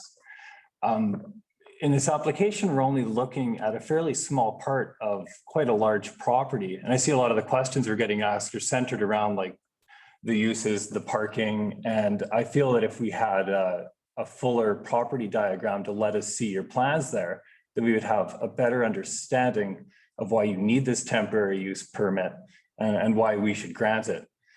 And it'll also give us clearer vision of how how you can grow over a 2 or 4 year time period if you're not able to get this, just so we can see in our heads a little more clearly how this is going to play out. Possibly as this is, I'd say I'm likely to not be in support of it, but I don't want that to be construed as not supporting the idea and concept. I just don't feel right now that I have enough details. Okay, understand that. Our plan is to reconfigure the entire west side of the highway. We have hired a landscape architect and a urban planner, both known to council and the district of Sicamous. They come out of Vernon, and our plan is to completely revamp the west side, which of course is the most important side to us. So that is going to occur, but none of that has ever had any maintenance or repairs for the houseboats. Waterways has always done those either on the marina lands, at the Titus Road tent, which I don't think they use very much in the last years, or actually up on the bench land itself. There is a little shop there that our mechanic and who worked for Waterways for many years does boat repairs up there as well. So somewhere in all of this, not just ourselves, whether it was Waterways continuing or whatever, you have to address how you are going to maintain your boats and do major repairs on them. We worked all year. We had up to 6 mechanics or construction workers on the boats this year, and very difficult to do it with tarped boats and trying to hoard in to make the repairs, but we did substantial renovations to 3 boats this year. In the middle of the winter, not fun. So council and concerns that Brian, Councillor Ayres put forward, do you have an appetite to postpone this resolution at this particular time until we got further information, or you want to carry on with this? Carry on. Councillor Bushel, okay. All right, so then, any more comments or questions as Councillor Bushel, go ahead. Thanks through the chair. Terry, you keep forgetting about me. Anyways, Lockie, I wanted to applaud you, you and your staff and Barb for all the hard work. I watched you every day down below working throughout the winter with your staff, and there was lots of buzz going on around there. And I know how Colleen and her staff, Waterways employed a lot of people over the years. And I applaud you for carrying on Waterways with a new company and keeping the employment going in Sycamoose. And I fully support this proposal. I know a lot of people don't like a tent, but you know, unfortunately, it's the only way for you to be able to move ahead. You had a big expense there the first year and had a tough year with COVID, and hopefully it gets better for you. And I support the project. Thank you very much, Councillor Bush. All right, so any other comments or questions? One last time. Okay, you can stay on board. I'm going to call a question. All those in favor? Opposed? Brian Ayres was opposed. The rest of the councillors were in favor. And so 1 opposed, 6 in favor. The motion has been carried. Thank you. On the fence. Thank you, Council. I appreciate your support. Thank you very much. Thanks, Lockie. Thank you. I second that, guys, and we really appreciate it, and we want to be good neighbors. So thank you very much for letting this move ahead. Thank you. Thanks, guys. Great. Development variance permit application number 21076 DVP 62 Old Town Road. Scott, can you give us a breakdown on this? And rather than rereading out this long-winded recommendation, you're up. Sure. So this is an application for a development variance permit to vary the front setback of a home from 6 meters to 2.5 meters. And that's to accommodate the second story and a ground level patio. Staff's recommending approval of this. Here you can see on the screen, there's the subject property. As you know, it's on Old Town Road, right across from some of the properties we were talking about in the past, where the campground's proposed. Property is zoned residential low density, or is in the OCP is designated residential low density, and is zoned country residential. Here's an air photo of the property. You can see at the south end where it's been cleared for a building site. Here's some photos of the property. So this is kind of looking from Old Town Road up to the driveway. Where the truck's parked is probably about where the house would be. And then this is looking, the other one with the red circle around it, that's the area where the variance being requested, about 2.5 meters from the property line. Here's a drawing. So on the left is a air photo, probably taken with a drone, showing where the deck would be proposed. And then on the right-hand side, that's the pretty good accurate drawing of showing the home, and then where the second story deck and the ground level patio would be within 2.5 meters of the property line. No objections or concerns coming out of the consultation when we referred it. However, the steep slope assessment may be required prior to issuing the building permit. When these lots were created, at one time there was a comprehensive development area addressing steep slopes. So it's really going to be up to the building inspector whether he requires that or not. And again, staff's recommending that council adopt the resolution. I believe the applicant, Bobby Wangler, is on the line. He may be available for questions. And I'm here as well for questions. Comments or questions from council?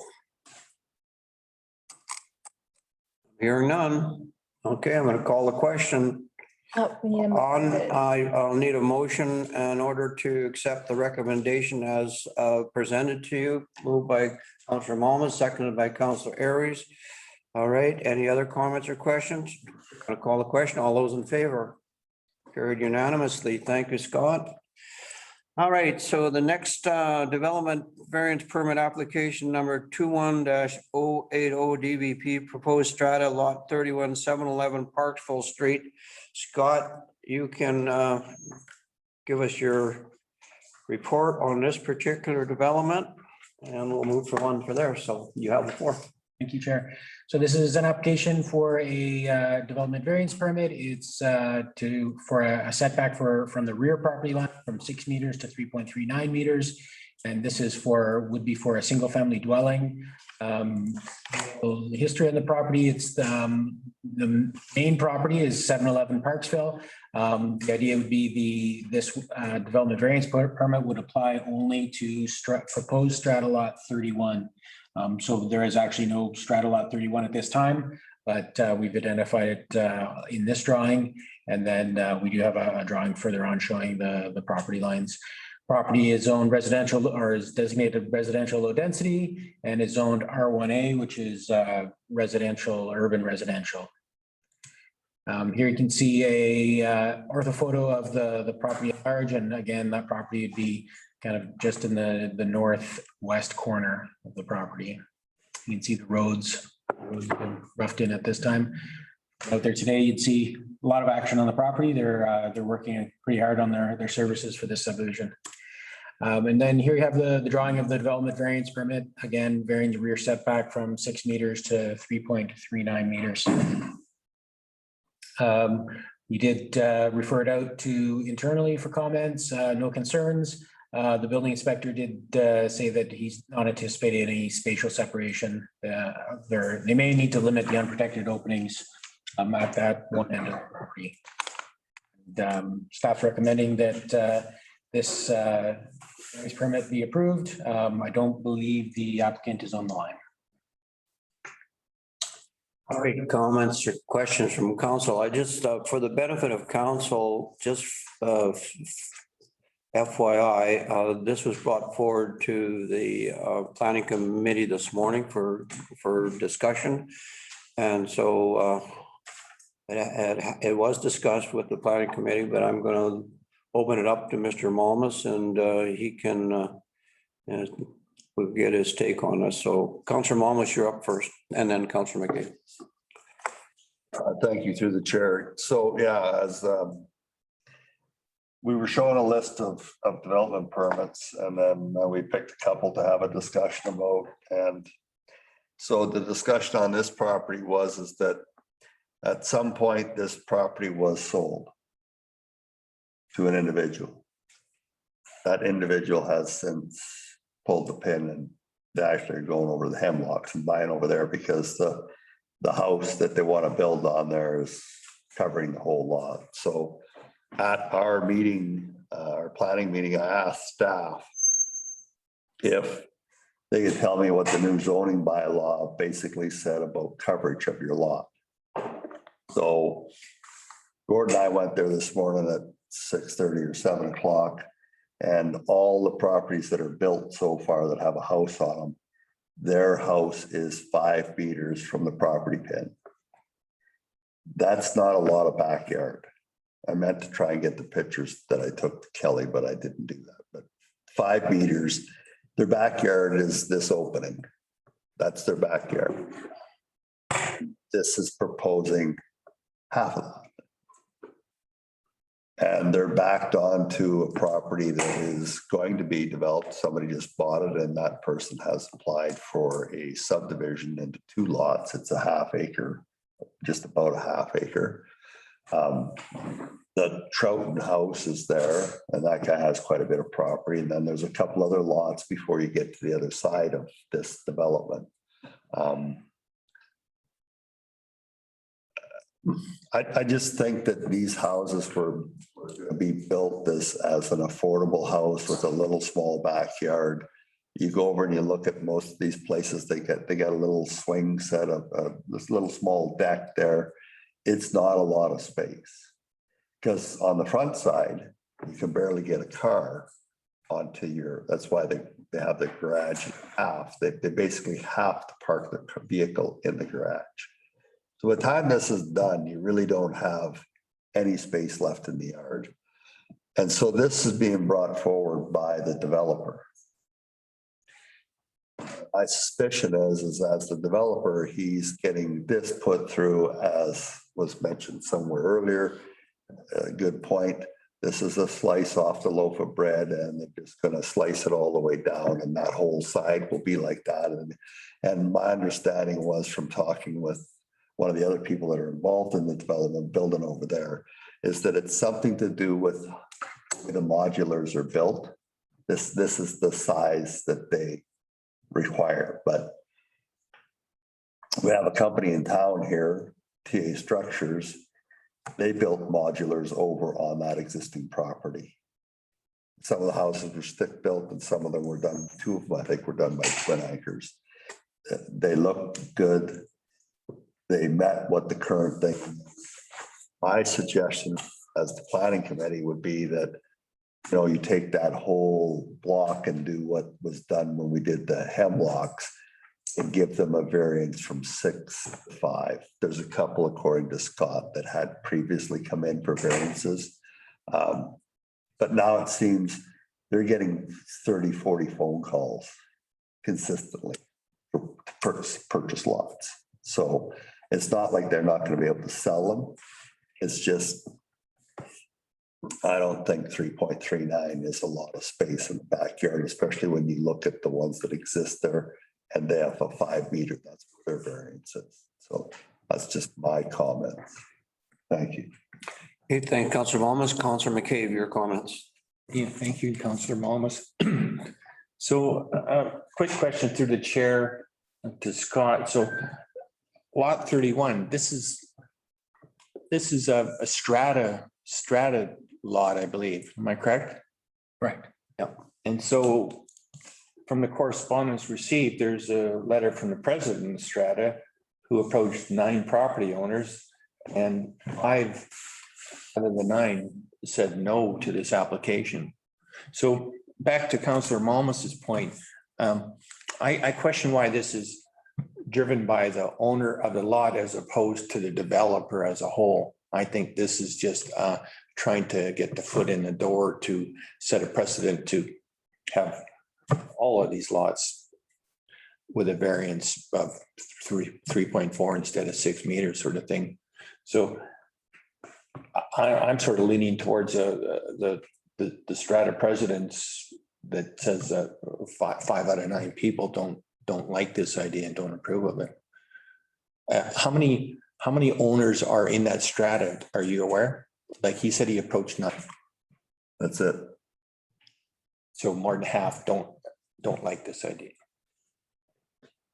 Go ahead, Scott. So the first phase was 9 lots. So that would be the people who have actually purchased the 9 lots. And then there's this remaining bigger lot. Great. Thank you. And Councillor Bushel. Through the chair, yeah, Jeff and I went over this morning and had a look, and I agree with Jeff. You know, this development was proposed and the lot sizes were picked, and then and it looks really nice. You know, you drive in there and those homes, 9 homes look really nice. You know, they got nice space in the back there, like probably 5 meters. And this is the largest lot of all this phase. And we want affordable housing, and this development, you know, is supposed to fit that to some extent. But we're allowing this, we want to allow larger homes with this one lot. I think, you know, we should hold our ground at 5 meters at the most. And if he wants to go 5 meters, fine, but nothing below 5 meters, because 5 meters is not a lot of space for a residential. And we're trying to keep these affordable if we can, in my opinion. All right, Councillor Malmus, then I'm going to call a question on this as to, and then it can go back into Scott's hands. But anyway, go ahead, Councillor Malmus. Yes, also at the planning committee, Scott Beecham mentioned that there are some homes being, and I talked with Gary Arsenal he's building some homes. So there's applications in to build like 1.5 stories with a higher storage thing on some of them other lots going down along the fence. So it's attracting a lot of thing, and it's basically it's basically turning into a decent development of a decent sized house, like 1,200 square foot. So they're a decent house for a single family with a couple of kids or for a retired couple. So most of the houses that have been built in there are between about 1,000 and 1,288 is what I was told. There's one there that's 1,400. I think that's Rennie's place. He's got the biggest one in there so far. And that he has the 5 meters at the back of his place. So I think that this is a little excessive. So there's concerns around this particular recommendation. So the counselors in regards to the planning committee and whatnot, and how you've seen this, you can make an amendment to this particular resolution, or we can vote on this resolution and formulate another resolution depending on whether it's endorsed or not. If it's not endorsed, then that would be the case, but you could also make an amendment to this motion. Okay, go ahead. So through the chair, I'd like to ask Scott or Mr. Parliament. I think it's better to have a discussion with the landowner and ask him if he would be able to a 5 meter. I don't know, he must have that someplace on there because all the existing buildings have got a 5 meter setback on that we looked at that are built. So either they got a variance for each one of them to that, or if we do, I would rather the proponent subject or submit a thing to change them all to that, like they did for the Hemlocks, rather than us. As I don't think the planning committee's authority is to recommend that we, but that's my personal opinion. Right, point well taken. All right, and I'll call the question on this resolution. So It hasn't been moved or seconded, so. yeah, but I'm going to read this entire resolution. Because recommendation that the district of Sycamore authorize and issue a development variance permit number 21-80 DVP for lot 2 district lot number 497 Kamloops Division Yale District Plan EPD 20882 except strata plan EPS 822 phases 1 to 8. Proposed strata lot 31, 711 Parksville Street to vary district of Sycamore zoning bylaw 101, 1993, section 604 2C setbacks for a single family dwelling rear from 6.0 meters to 3.39 meters. Important part of it. I need a mover. Councillor Malamas, second by Councillor Aries. Any other comments or questions on this? Okay, I'm going to call the question. All those in favor? Okay, I see none. All those opposed? Okay, the recommendation has been defeated unanimously. Thank you. Sorry, Bob voted in favor. Oh, you were in favor? Okay, Bob was in favor. Sorry, I missed you, Bob. Okay. Right, 1 in favor. Okay, it goes back in your hands, Scott. All right, so defeated. Okay. Moving on, development permit application number 21-118 DP development variance permit application number 21-118 DVP. I believe that. Okay, this is all one recommendation, right? Okay, Scott, can you give us a breakdown on this then too? Thank you, Chair. So this is an application for a development permit and a development variance permit. The staff's recommending that both of them are issued. The property is 109 Finlayson Street. So this is a property that's owned by the District of Sycamore and leased out. The property is designated town center in the official community plan and zone C4 waterfront commercial. Here you can see an ortho photo of the property. Right now it's vacant except for the public washroom. On either side, there's the pet store on the one side, and then the other side is used for boat storage. I believe it's owned by a fencing company. The property is leased from the district to Sicamous, and you can see the lease area. Letters don't quite line up, but the lease area is the red area. You can see how it extends, kind of taking up half of the frontage of the property. So here's a site plan. This is the plan that's put forward by the leasee. The goal is to have a food truck on the property. I believe this year they're looking at a smaller bus, and in the future they want to have a larger bus. It'll be called the 49er Diner. And then with a area for tables and seating, and a deck with at-grade pavers. And it would be also at the back, there'd be a playground area. So the development variance permit is for the form and character. So when you look at it, does it meet the development permit area? They're proposing the fence would be corrugated metal on wood posts.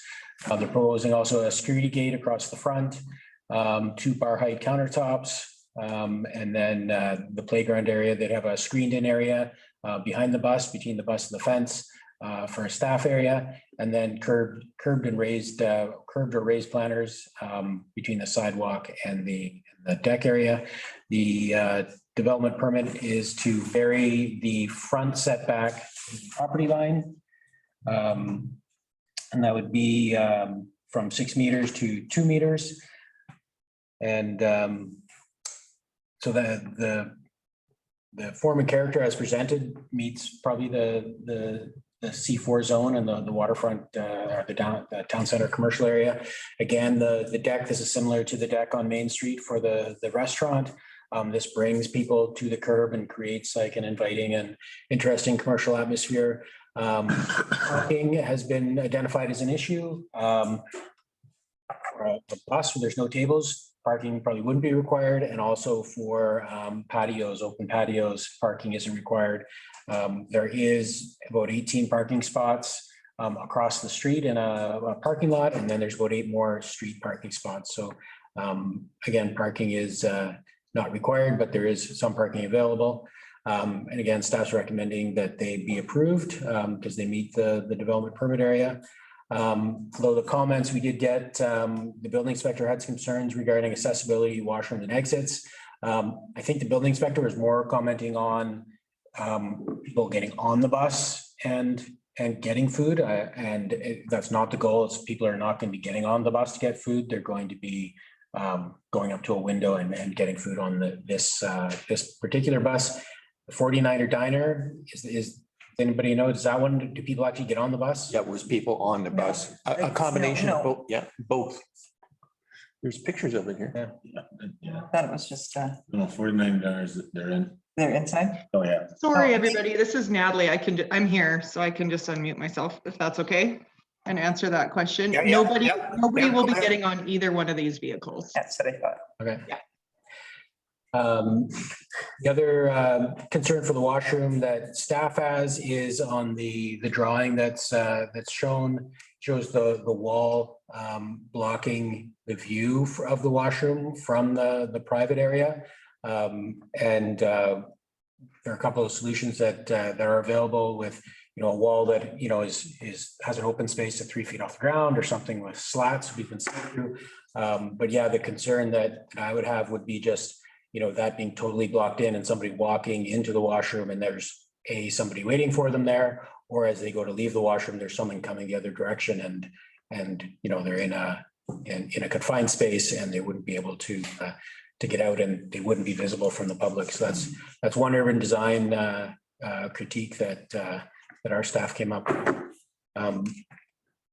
But again, I skipped over the concern from the bylaw officer. So he had the same parking concern and he recommended again that they provide a sign for 2-hour parking and then parking spots across Finlayson Street Again, with signage, just to let people know to turn over. We did have one comment from one of the adjacent landowners. They own the property that is to the west. And they do have an issue in the summertime with people parking in front of their gate. So when they go to access their property, they're always asking somebody to move. Public washroom there, people pull up and just, oh, I'm just gonna be a minute. And it's like, well, I need to get out. So he sees this just exacerbating that parking issue. And also he thinks perhaps people are gonna pull up, oh, I'm just grabbing some French fries, and you're in the same situation. So again, that was just a concern from the public, from the adjacent landowner. But yeah, staff's recommending that the development permit be issued. It meets the form and character and the spirit of the development permit area, and then the variance from 6 meters, 2.4 meters. Again, the official community plan encourages a 0 lot line setback, so it will attract people in. So again, staff's recommending that the variance permit be issued as well. All right, comments or questions from council? Councilor Bushel. Yeah, just real quick on the application. I think it's a great application for Sycamoose. And Scott, I just wanted to say on the washrooms, it's really only about 6 feet of alleyway from the washroom door to the street curb. And I think I walked down a lot longer hallways to get to washrooms that are really narrow and than that. So it's outdoors and it's open. I think it's it'll be well. Their business is going to be well lit, so I don't think there's going to be an issue there, but I'm fully supportive of this one for sure. Right. So I need a mover on the recommendation as proposed. Moved by Councillor McCabe, seconded by Councillor Malmus. Any other comments or questions on this? Thank you, Scott, for that report. We'll call the question. All those in favor? Carried unanimously. Thank you. All right, we go on. One more, Scott. 2 more. Okay, Zapponi Road. All right, Scott, you can give us an update on this as well. So this one, it's we had a building permit that's issued for a new home. The existing water service wasn't adequate for that home, so a 2-inch line was required. To get the 2-inch line from the main to the property line, it would have to go down Zapponi Road, which is an unconstructed, unmaintained road right away. So then you're looking at putting a service that would meet the subdivision development standards bylaw for that 2-inch line, where a 6-inch line would be required. So staff recommended to protect the district from any liability of coming up with an access agreement and a servicing agreement addressing those 2 issues. So this agreement would basically save harmless, but put the liability on the owners and make the owners aware that they would be responsible for the road and the maintenance of the road, and also they would be responsible for the water line as well. The property owners have indicated they're not really interested in the access agreement or there were previous discussions where there was a subdivision involved, and the owners understood that they would be getting that have access to a water service. That agreement was based upon a subdivision. The subdivision didn't happen, so we're left with a kind of an in-between spot. So right now, staff's recommending that this access agreement and unconstructed road right-of-way access agreement and servicing agreement be entered into, and that that be put on title as a Section 219 covenant to inform future owners. And staff also recommended waiving the water connection because they'd be paying for that 2-inch line, which is a significant cost. And so staff recommended waiving the $2,200 fee for the water connection. As I said, they've indicated they don't want to sign the agreement. So I'll give you 5 options. One of them would be they sign the agreement. Another option would be nothing happens. They don't sign the agreement. It remains as it is. Another one would be, third one would be the water service agreement only. Fourth one would be no agreement, and we do provide them the water. And the fifth one, which was discussed at the previously, would be The road access, the Zapponi Road would be turned over to the property owner as part of a subdivision, and they would take over the maintenance of the road, and they take over the maintenance of the water line as they would, because they'd be the owners of it. Scott, Councillor Malmus and Councillor McCabe. Yes, so through the chair, so this was discussed at the planning committee meeting this afternoon as well. It was another address that was picked out. And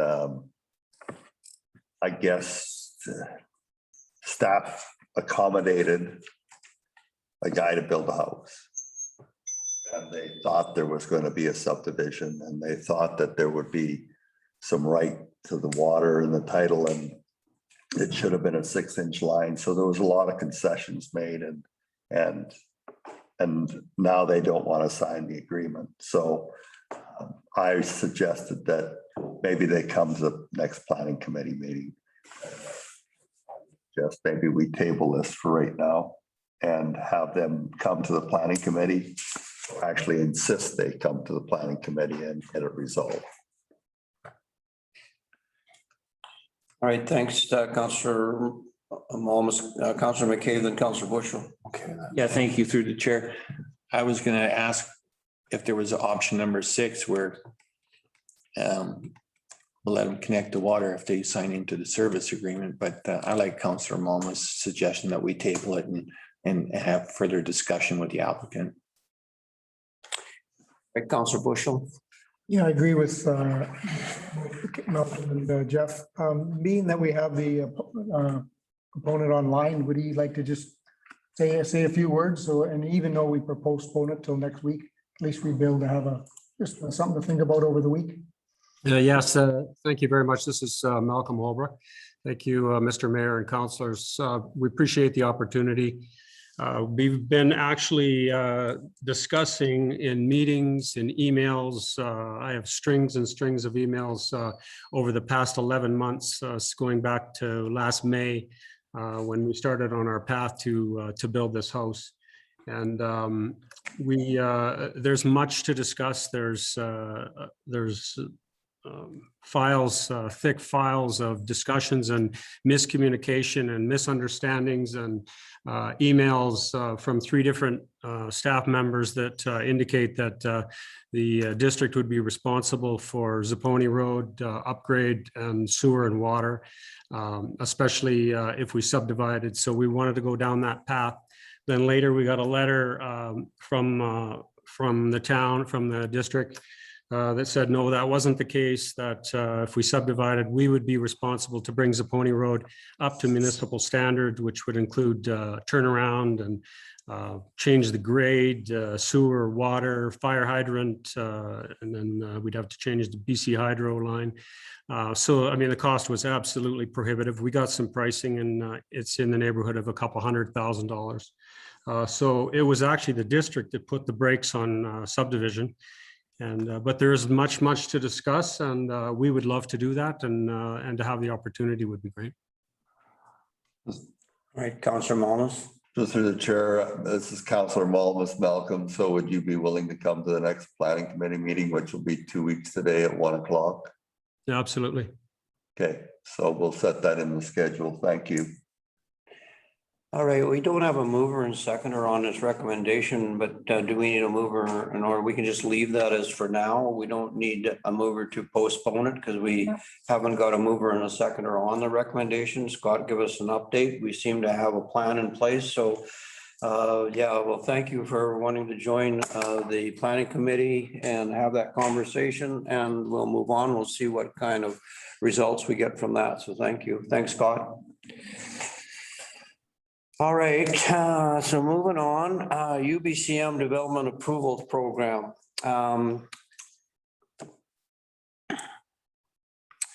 That council directs staff to apply for grant funding for $109,000 through the UBCM Development Approval Program to provide an evaluation gap assessment of existing development approvals processes and to develop a strategy to create efficiencies and eliminate barriers when considering new development proposals. You want to make a comment on this, and then I'll ask for a mover and a seconder. Go ahead, Scott. So this is a program that's open to BC municipalities, one that I think district particulars could take advantage of. Just looking at the goal of this is to make development easier for the public. Yeah, coming in, I see there's a couple different places we could apply for the funding. One is for our GIS system. We have a couple different services. We pay a couple different contractors to do different things for us. It'd be nice to have someone have a look at everything, look at our needs, and then look at the best way to deliver them, determine what software, what hardware we'd need, and then move forward with that if it was feasible for the district. The other one would be just looking at the development procedure review. So the development procedure bylaw. There's something called the Development Approval Information Bylaw, which makes it very clear what's required when someone applies for an application. And then there's opportunities for like a delegation bylaw where certain things could be delegated to staff and they wouldn't have to come to council. And I could see where this could work, across all departments where finance, public works, and planning, we could all kind of have a look at some of our processes now that we work together on. We use City Reporter for our building permit process. There's other ways we could use that. So I think it's just an opportunity to have a really good look at some of our processes. And when I came up with a budget, I looked at some prices I'd seen previously for similar. So it's a pretty rough budget, but I think for 190, get a lot done and really kickstart just some public engagement and making things easier for developers. Anytime that we can improve efficiencies and down some barriers, I think that's a very good thing. I think the grant application would be well intended. Councillor McCabe, you wanted to comment? Please. Thank you. Yeah, so it's just quickly looking at the program. It's up to 100% funding for the first 500,000. So I guess my question through the chair to you, Scott, is do you have enough contingency in your application? We could boost it. I think 109 is a really good number, but if council thinks we need more, then you can amend the resolution accordingly. Just a friendly amendment that we let staff put any application to make sure they have enough money up to a maximum of $500,000 because it's 100% funding. Why restrict yourselves there in case you find that you might need more? Does your resolution have to be specific for the grant application? I'd have to look to be sure. I don't know if it said that necessarily. It had to be. I can find it here.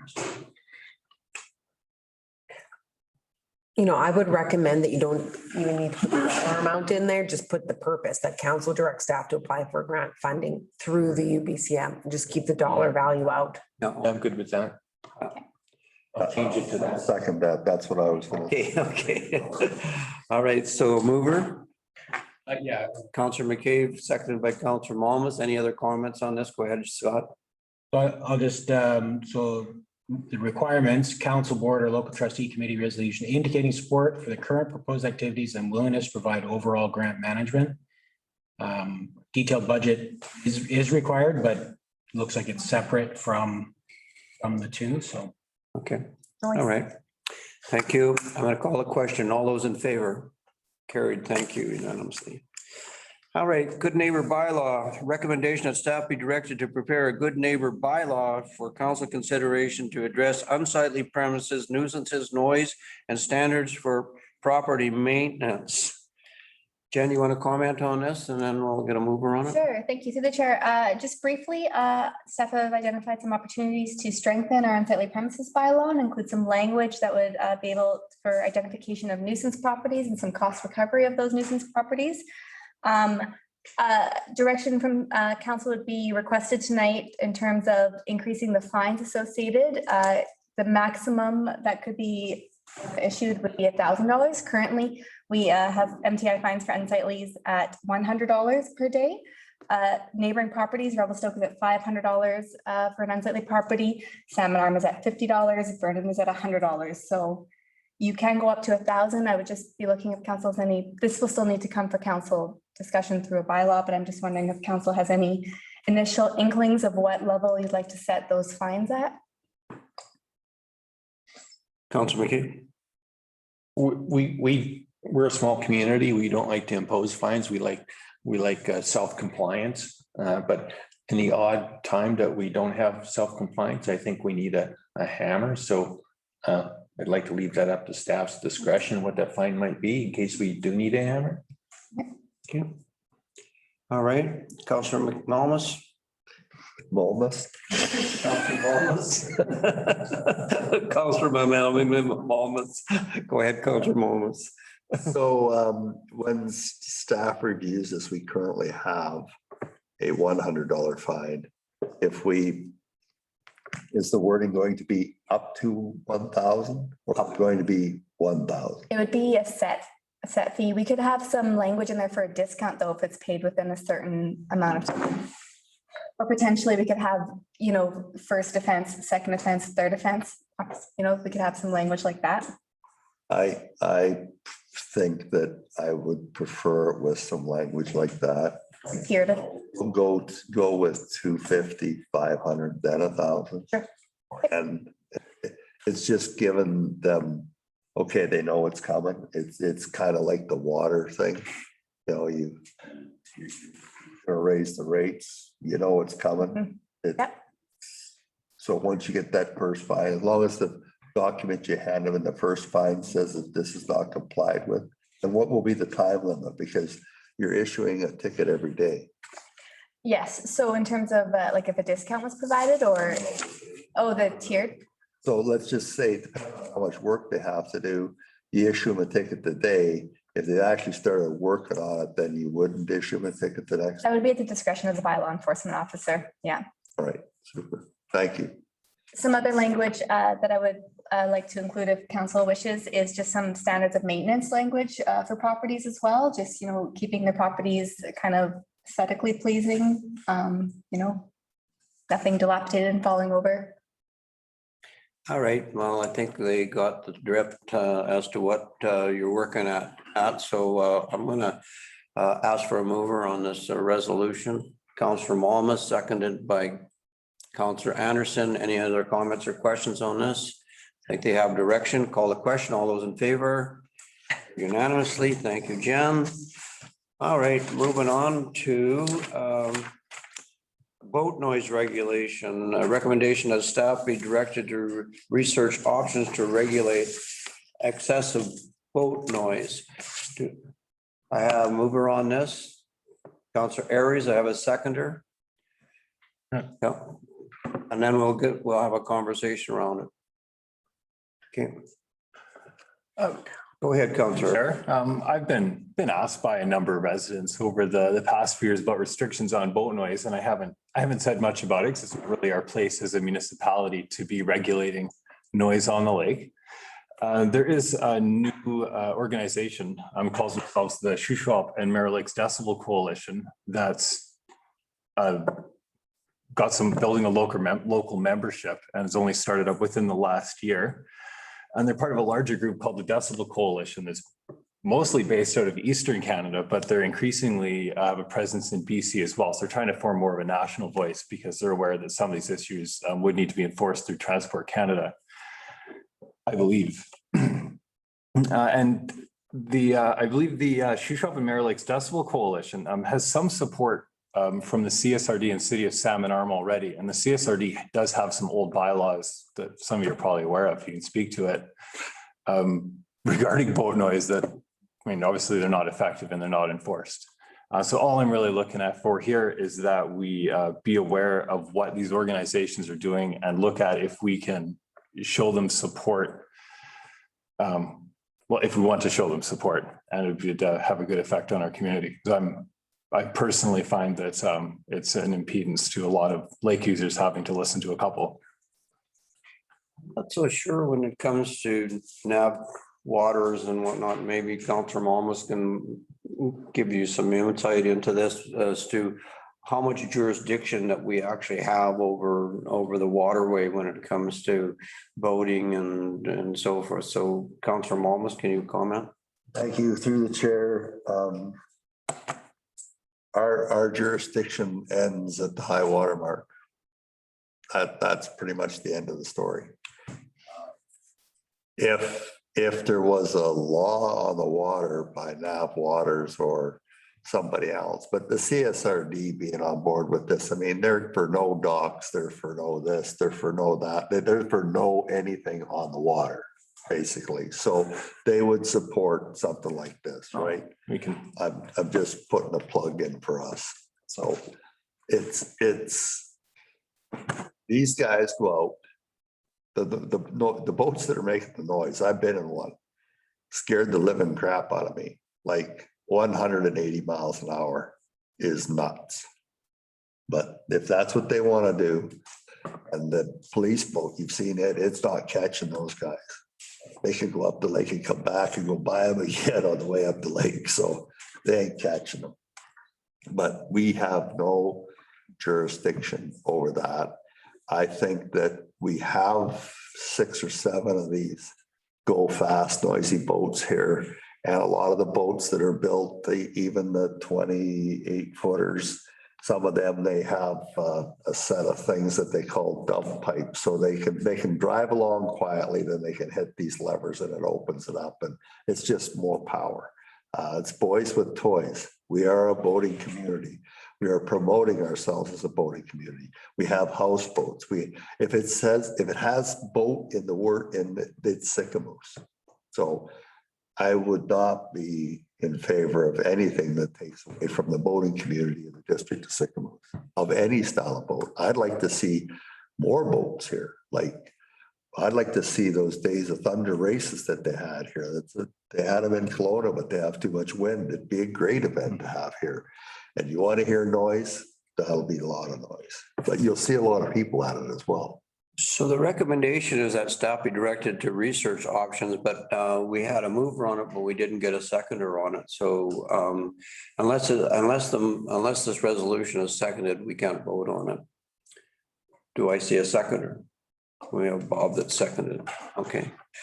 All right. So any more comments or questions on the resolution, Councillor McCabe and then Councillor Bushel? Yeah, we got to be sensitive of our staff's time. I agree. Noise is an issue, but I mean, this is pretty open-ended. We're just directing staff to research options to regulate excessive boat noise.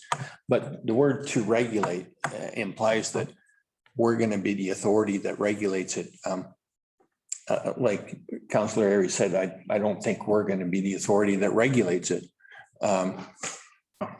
I think if we just rely on the work of the CSRD and that group, that decimal group that Councillor Airy's mentioned, and and staff just keep track of the data that they're collecting and be cognizant of that.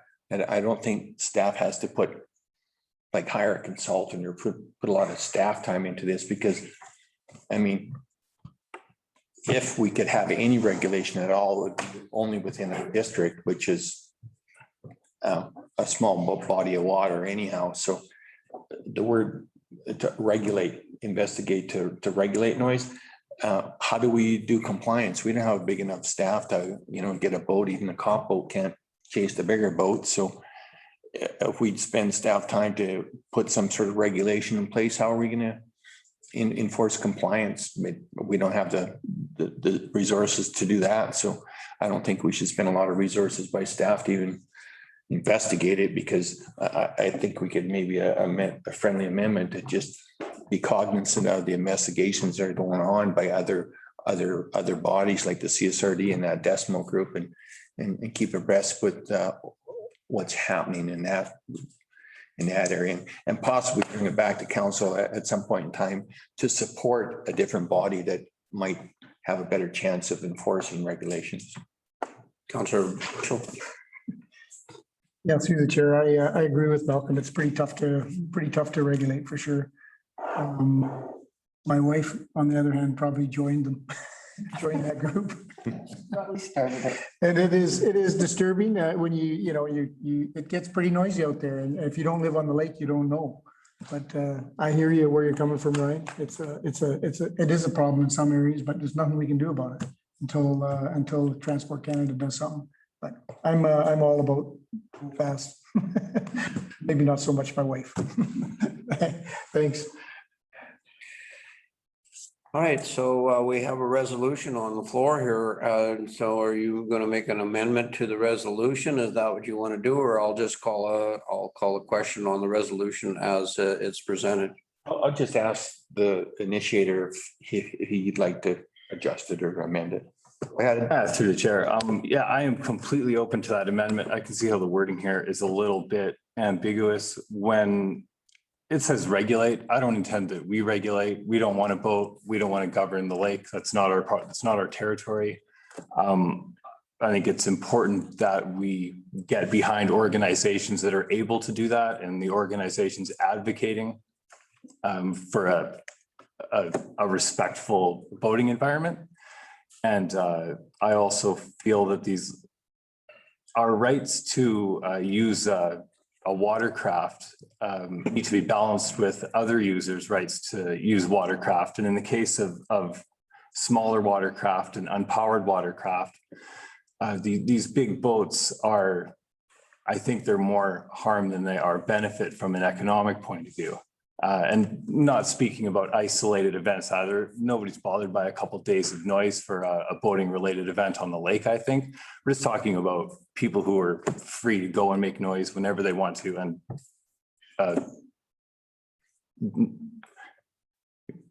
yeah, I think I explained myself. So to revise the recommendation. I guess I'd change regulate to support organizations. Or even monitor. Go ahead, Evan. No, just please. Yeah, just to help out. Our role is no different than working with cars and the aviation industry. And we talked about that 6 months ago, where that's federal jurisdiction as waters are. Our role is we can lobby, we can have conversations with the authorities having jurisdiction. And we can lobby for slower speed limits. We can lobby for reduction of noise, but we have to work with the authority having jurisdiction. So maybe in there, council area language around, council can lobby and work with the jurisdiction having authority, which in this case is Transport Canada, no different than the air. Like the air and the water, that's who's the jurisdiction having authority, working with the province, of course, but at the end we don't. So we can lobby and we can have conversations with. That sounds good to me. Honestly, when I hear the recommendation regulating excessive boat noise, that is what's within our rights is lobby. And that's what the intention was in the motion here. That's how I understand it. Jen, have you got a drift as to how this should be? Go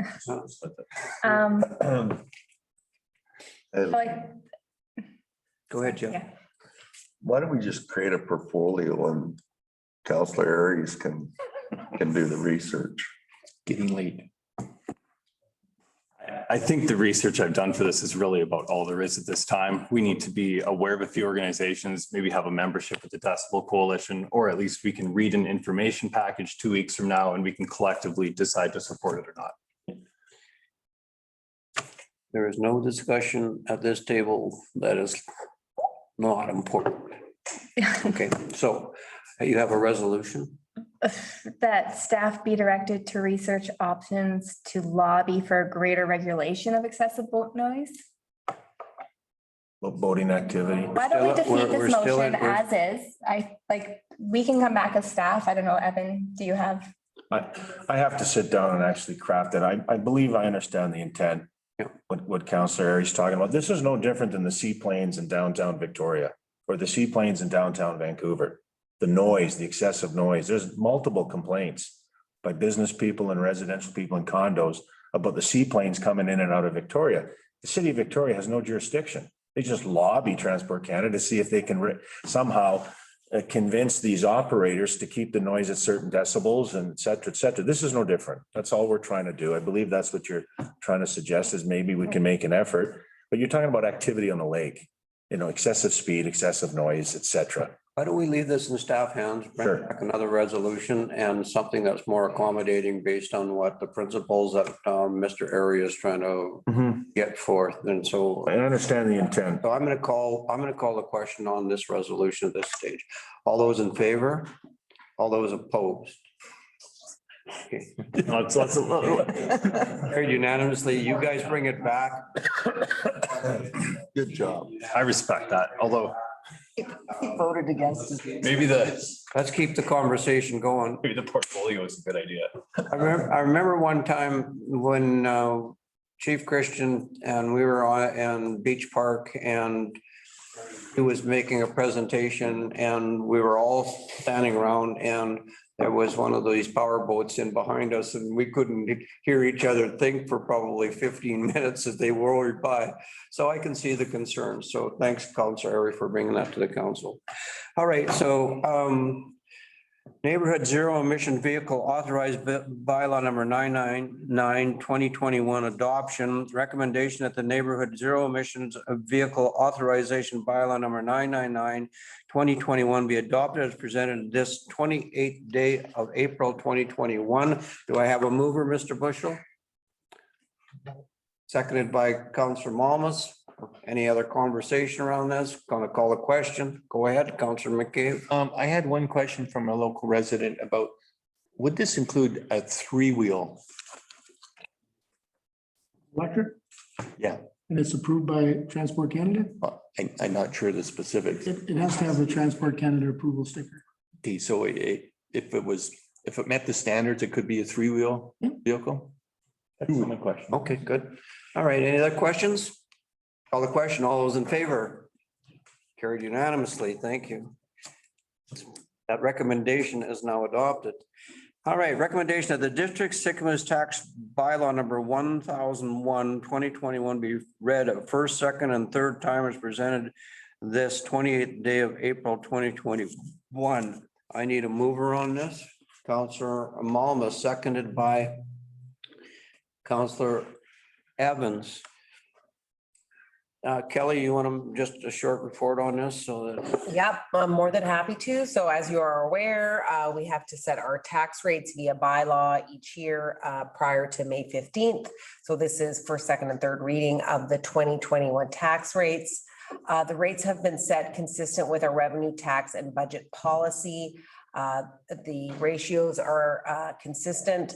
There's no increase or decrease due to market changes in tax assessments. And more importantly, on an annual basis, we did this tweaking that we set class 2 utility to the maximum amount, and any savings we get there, we split between light industry, which is class 5, and class 6, which is business, to try to put as much of the taxation revenue on the utilities, which is BC Hydro, and less on light industry and business. So when we look at our overall numbers, these taxes were calculated based on our 5-year financial plan with a 1.51% tax increase. So even though the tax increases and we're generating more taxes from 4.5 million to 4.6 million, the actual residential tax rate is going down from 4.64% to 4.57%. That's because the overall assessments are going up. In addition, the business rate is going down from 9.38 to 8.88, while light industry is slightly going up from 12.73 to 12.94. But the overall tax ratios are very consistent from last year. And I'm more than happy to answer any questions you have with this. All right, thanks, Kelly. Any comments or questions on this? All right, I have a mover and second on it. Yeah. Okay, I'm going to call the question. All those in favor? Carried, thank you. All right, rezoning OCP amendment application number 20-294 OCP 222 Temple Street. All right, there's a very long recommendation here, but Scott, would you like to comment on this? Yes, thank you, Chair. So this is an application for an official community plan amendment and rezoning of a property. So the recommendation is quite long. So when you amend an official community plan, you have to consider a couple other things. One of them would be the school district, the other would be the financial plan, and then lastly, the waste management plan. So the property is located on Temple Street, 222 Temple Street. I believe the council should be familiar with this property. Howard Yakmission is, I believe he's on the line, and I believe he's presented a couple proposals to council work with them to come up with the one that's being presented today.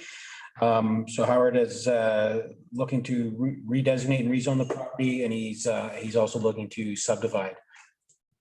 Here's an air photo of the property. The lot is proposed to be redesignated, rezoned, is on the east side of the property. It would kind of mirror the existing 226 Temple Street you can see right there.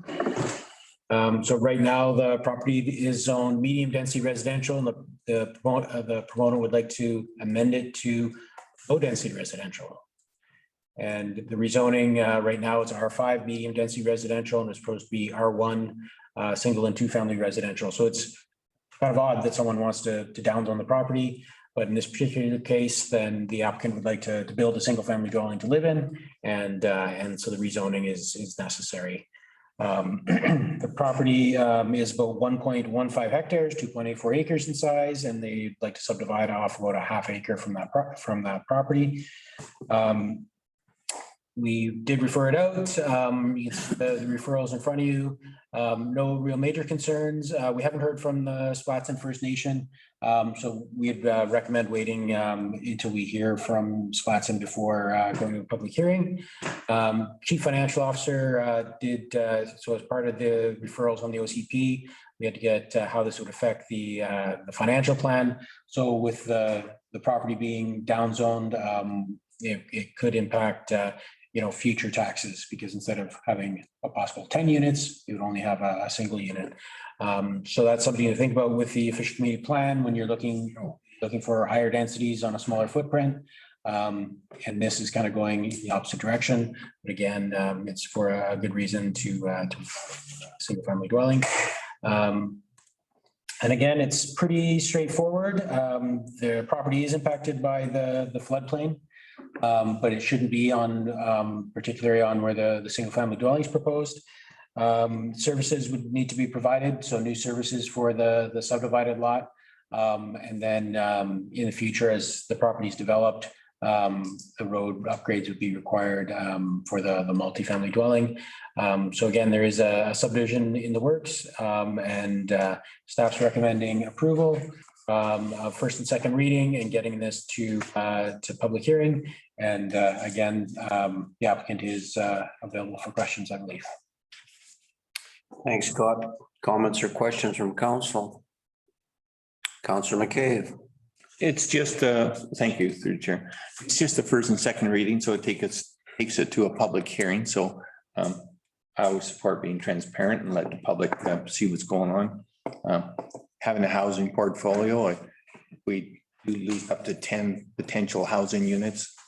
But I feel for Howard. I mean, it's his property. If he wants to have a 1 acre lot and build his house on, and he's downsizing the bound by rezoning it, I support this. Right. Any other comments? Councillor Malmus, go ahead. I just want to confirm the lot size.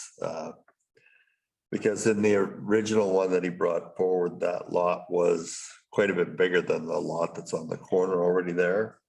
And so, Scott, the lot on the corner is 0.45 of an acre. And I think that he was maybe even over a half an acre in that drawing that we had some time ago. That's a large lot, and we're downgrading.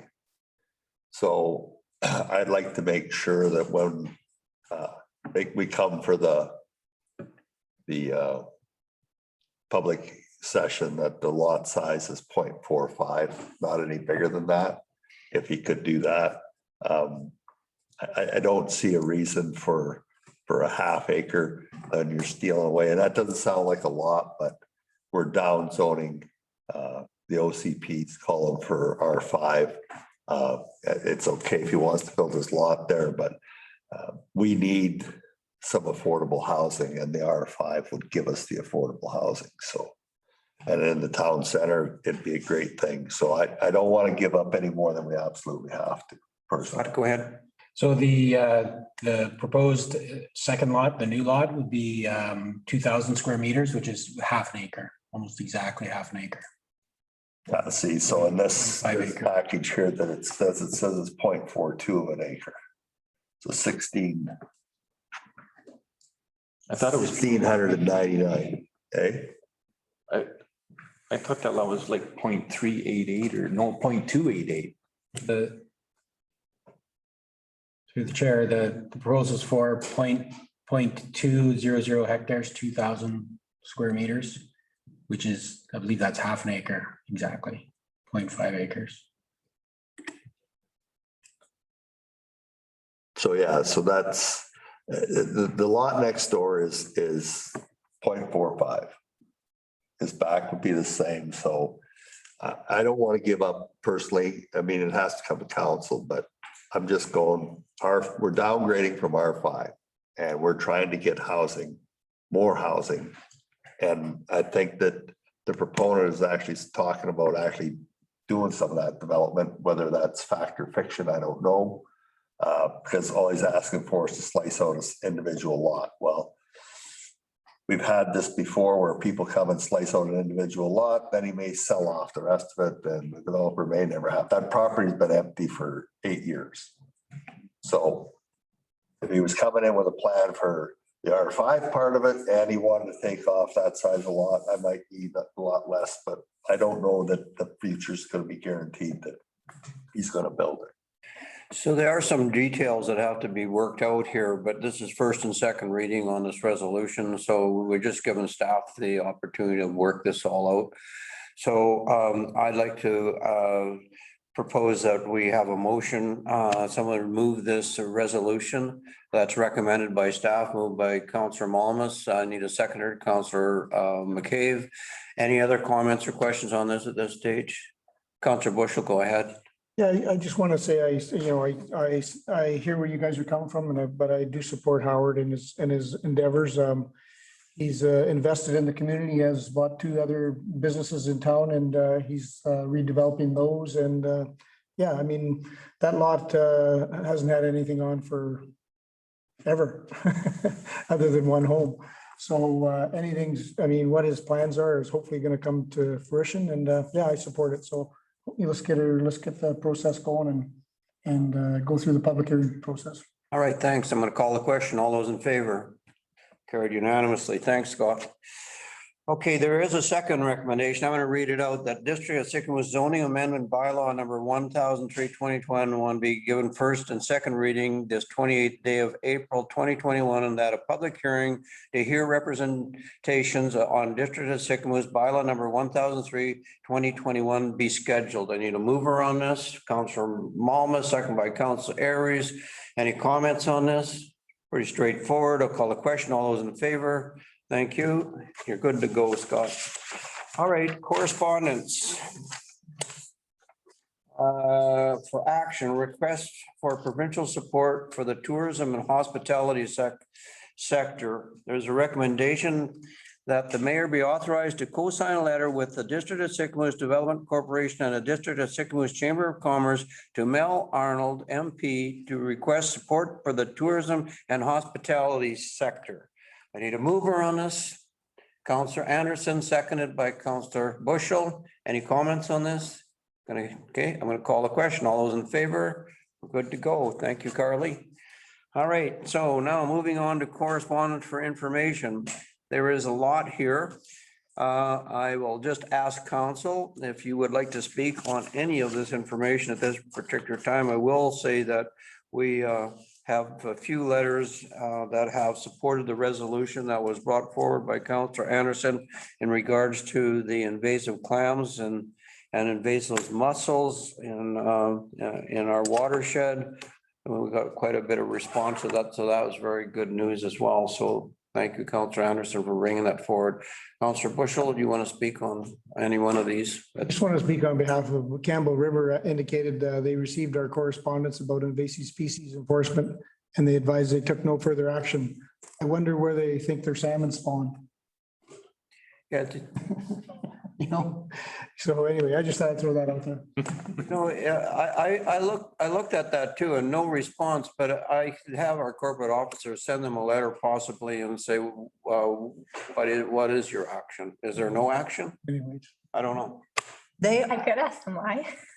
I don't think they understand, because to have that response, they don't have a clue. Like they don't. Well, maybe they don't have a lake by their place. They have salmon. They have salmon and Where do they come from? Here? Yeah.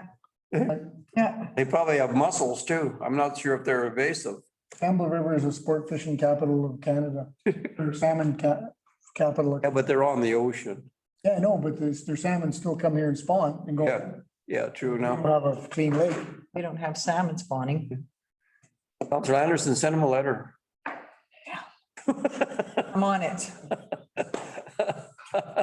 All right, good response. Okay, any other parts of this correspondence that anybody would like to comment on at this particular stage? Anything that we want to support? Counselor Evans, you're up. I would just like to say through the chair, good job, Councillor Anderson. Getting some traction. Thank you, Councilor Evans. Thank you. All right, so you're ready to make your presentation at Silga? It was today. I missed it, but Councillor Councilor Evans was right there for me. Councilor McCabe failed to show up. So the UBCM. That's today too. Yeah, go ahead. The UBCM Community Excellence Awards.